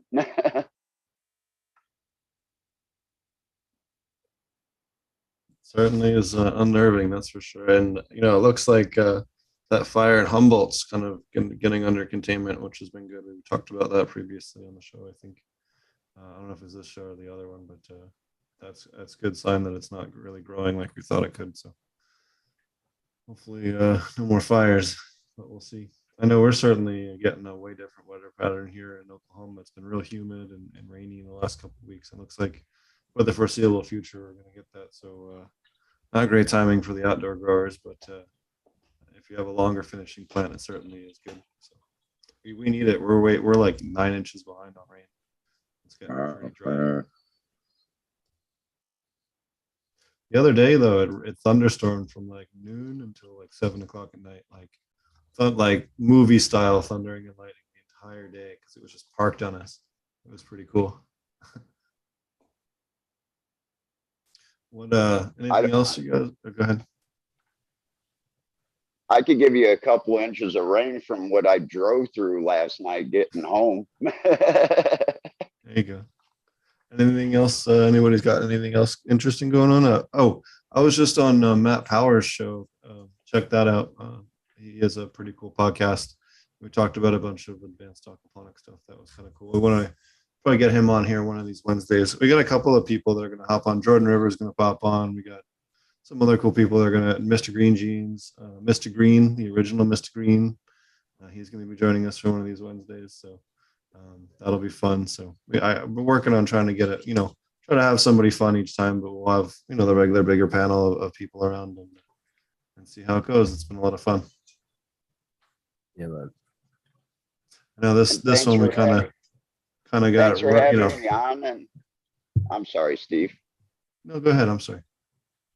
But thanks for having me on and late. I kind of woke up a little bit late and said, "Oh shit, I gotta jump on Steve's show. Come on. I gotta see fun. Chad. I gotta see Dutch, Tao." It's always fun. Breeder Steve always has such good stories and stuff. So it's always fun to just to hear all the cool stuff he's working on. And then I'm still one of those people. Breeder Steve is like Kevin. I can sit there and I can listen to those two people for days and days. Just so much knowledge in the way they talk. It just keeps you right there on the edge of my seat. No, we Well, had a, I forget if it was our 100th or 200th episode of the Growing with Fishes podcast, one of the other, I think it was 100. But we had like him and Frenchie and Brendan and a whole bunch of other people on, and it was really cool because they were just talking about resin on this whole other level and all this other stuff. They're always great. And Steve's been, yeah, there's lots of great content we've done with Steve. He's also been on both of the aquaponic cannabis conferences.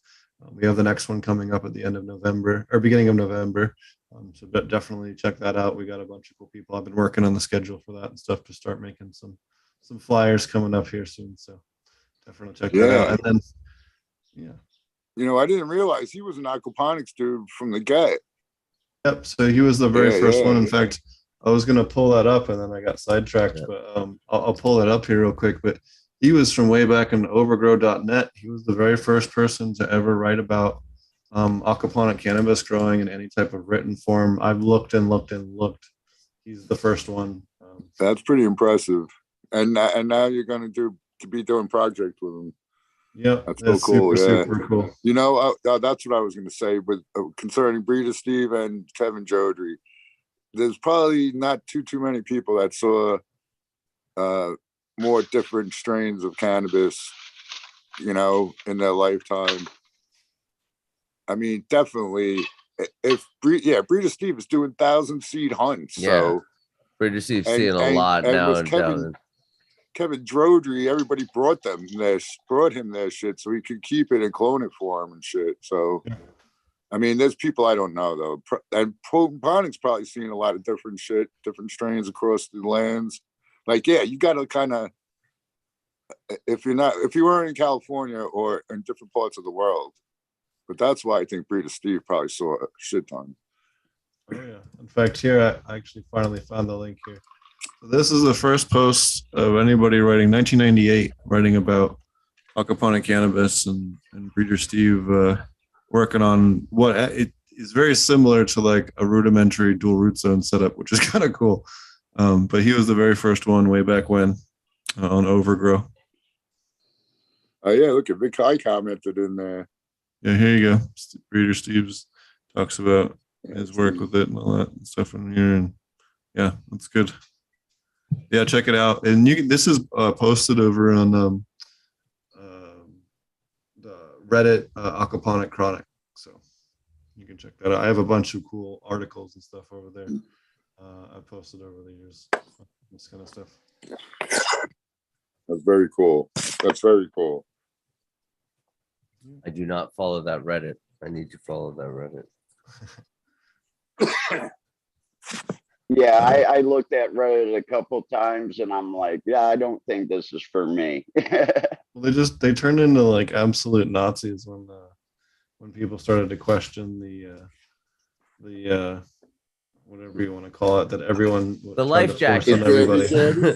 Yeah, so that's when it turned into just a ridiculous shit show of trying to post anything there. And even if you had something that's peer reviewed, or we posted the episode that we did on the topic of side effects and stuff involving cannabis, and man, people like lost their shit on it, and it was interesting. But hey, you can't deny what's happening. It is what it is. Oh yeah, so I got kicked off of Twitter, and then when Elon Musk made that bid, somehow magically they gave it back to me, and then I've basically been going off, and they haven't done or said anything. But yeah, we don't have to talk about that. But, yeah, it's interesting how they have that kind of control where they could just shut off people. It's like state sponsored only TV.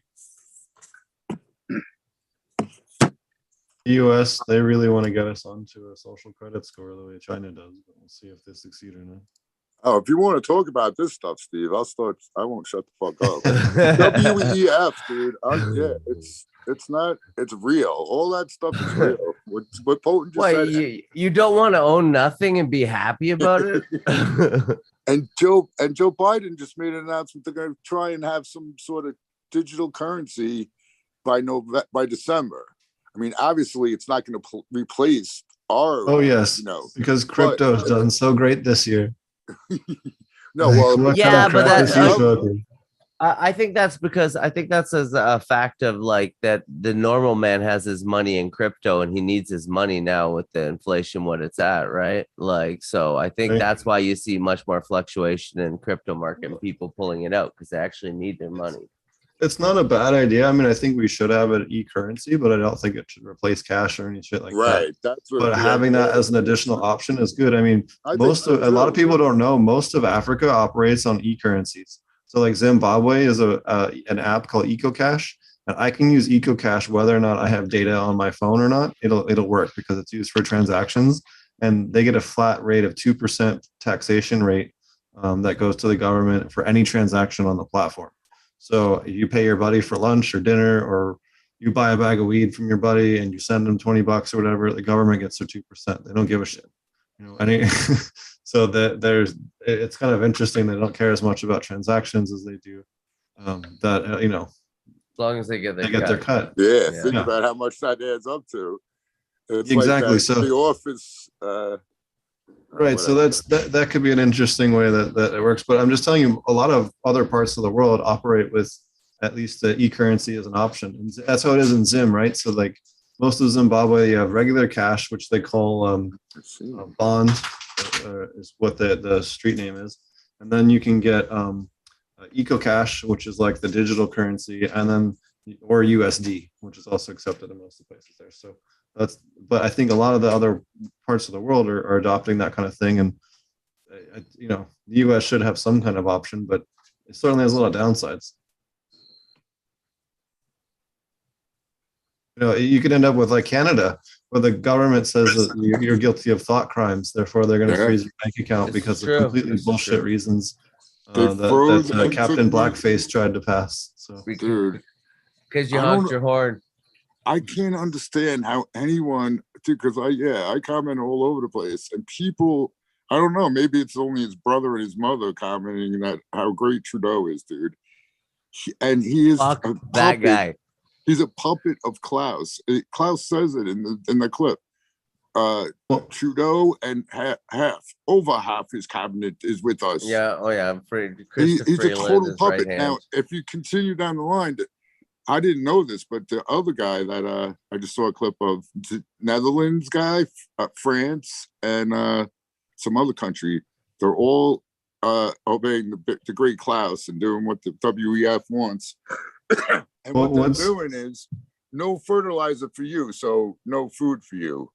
That's what they're doing. Well, you know what the crazy thing about the fertilizer thing is like I'm fine with we got to transition off it, but like it can't be like an immediate thing like they want to do.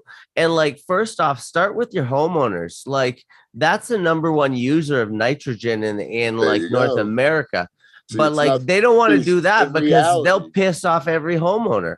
He'll get pissed off because his yard ain't green anymore, and he'll be like, "This is your fucking fault. I used to be able to buy the fucking bags of nitrogen that thing," and that's an angry vote. So they ain't gonna do that, but they can fuck with the farmers all they want because it's such a small percentage now, right? Yeah. I didn't realize that. I've been talking to people here in Oklahoma about setting up just a couple of warehouses and just doing straight aquaculture with big giant mineralization tanks, and then just filling up pump trucks and taking it right out and filling it up on boom sprayers and filling it up in the FERT tank, because your cost per gallon or per gram for nitrogen is super cheap that way. You can monetize the fish and the fish poop and more than cover the costs because it's not that expensive. So and that very well could be the replacement for these other nitrogen fertilizers. Plants prefer nitrate anyway. So, and there's some cool papers out in the last couple of months actually supporting that. So it's kind of like the electric car thing. It's fine to have that as an aspiration, but you can't flick it on like a switch and just kill the freaking the gas. Over 40% of electricity is still produced with coal, not just oil or diesel or natural gas with coal. 40% of electric is produced with coal, the dirtiest of them all. And now we're going to switch to the electric cars. Yeah, it's all a big scam for control and money. Trust me. For sure. All righty. Well, I think we'll wrap up. We've been on for almost 3 hours, so I think it's a good time to start wrapping up the show. Do you guys want to tell everybody how to find you? Maybe start off with Captain 420. Sure, you can all find me on IG. It's Ohio's _ Captain, just like on the screen, CAPT _ And you can see and check out what's going on here in Thailand and what's going to be going on here in Thailand. Thanks for having me on again, as always. Pleasure talking with you guys, and we'll catch you guys next week. Awesome. We also earlier had Dutch Blooms, Dutch _ Blooms on Instagram, or Regenerative Seed Co. Regenerativseeds.com. I'm sorry. Is his website. And then we also have Breeder Steve. You can find more information on him at breedersteve.com if you're listening to this. I will, after the first of the month here, things are going to get a lot easier for me. So I'll have a couple days here in between where I can focus on this other stuff. But I'm going to spend like half a day and get the podcast version of this up and everything so that people can listen to it in audio format too. So if you've been watching this on YouTube, we will have this up here. I just have a couple of deadlines I got to finish here before Friday, and then I can work on that this weekend. Please like and subscribe once up there on your favorite podcast providers. Yep, and leave us a good review. Please. We're awesome. Don't worry. How about you, American One? I'm sorry for going off the rails there, but yeah, It's fine. This show is for going on. This is for the off the rails show. This exactly. This show is for that kind of stuff and just meandering. It's just where I'm starving. I need to eat dinner. But I do love that you brought up the current events. That's always a cool thing. And yeah, I'm just the American One _ with _ Keens on the IG. And yeah, I'm the American One on YouTube, but I only have like 12 videos up. And yeah, if you want to get Amy Aces, you go to amyaces.com. Yeah, she's awesome. What about you, Wes? You can find me on Instagram and here on Wednesday nights, and I sometimes help over in your show there. And where can people best find you, Potent? You can find me at Potent Ponics, SoundCloud, YouTube, iTunes, all the things. Tomorrow's show we're going to be on at 5 o'clock instead of 7 o'clock, or 5:30 Pacific instead of 7:30, and we have Nigel Palmer on, so that's going to be cool. It might be 5 Pacific. I got to double check this calendar. It's updated on the thing. If you go to the page, it's right. So on my YouTube channel. But Nigel Palmer is a really cool dude. If you aren't familiar with him, he's done a lot of different work on KNF and things like that, and other plant inputs than just about anybody else. He does a lot of like cooking where he simmers down a bunch of the herbs and does a whole bunch of different stuff that's very different than Master Cho's work or some of the other stuff that's out there. So definitely check that out. He's got a lot of different ideas, and it's going to be a really cool show, especially if you're a big fan of other natural farming practitioners. He certainly complements them with his work quite well. So definitely check that out. Alrighty, guys. We'll see you guys again next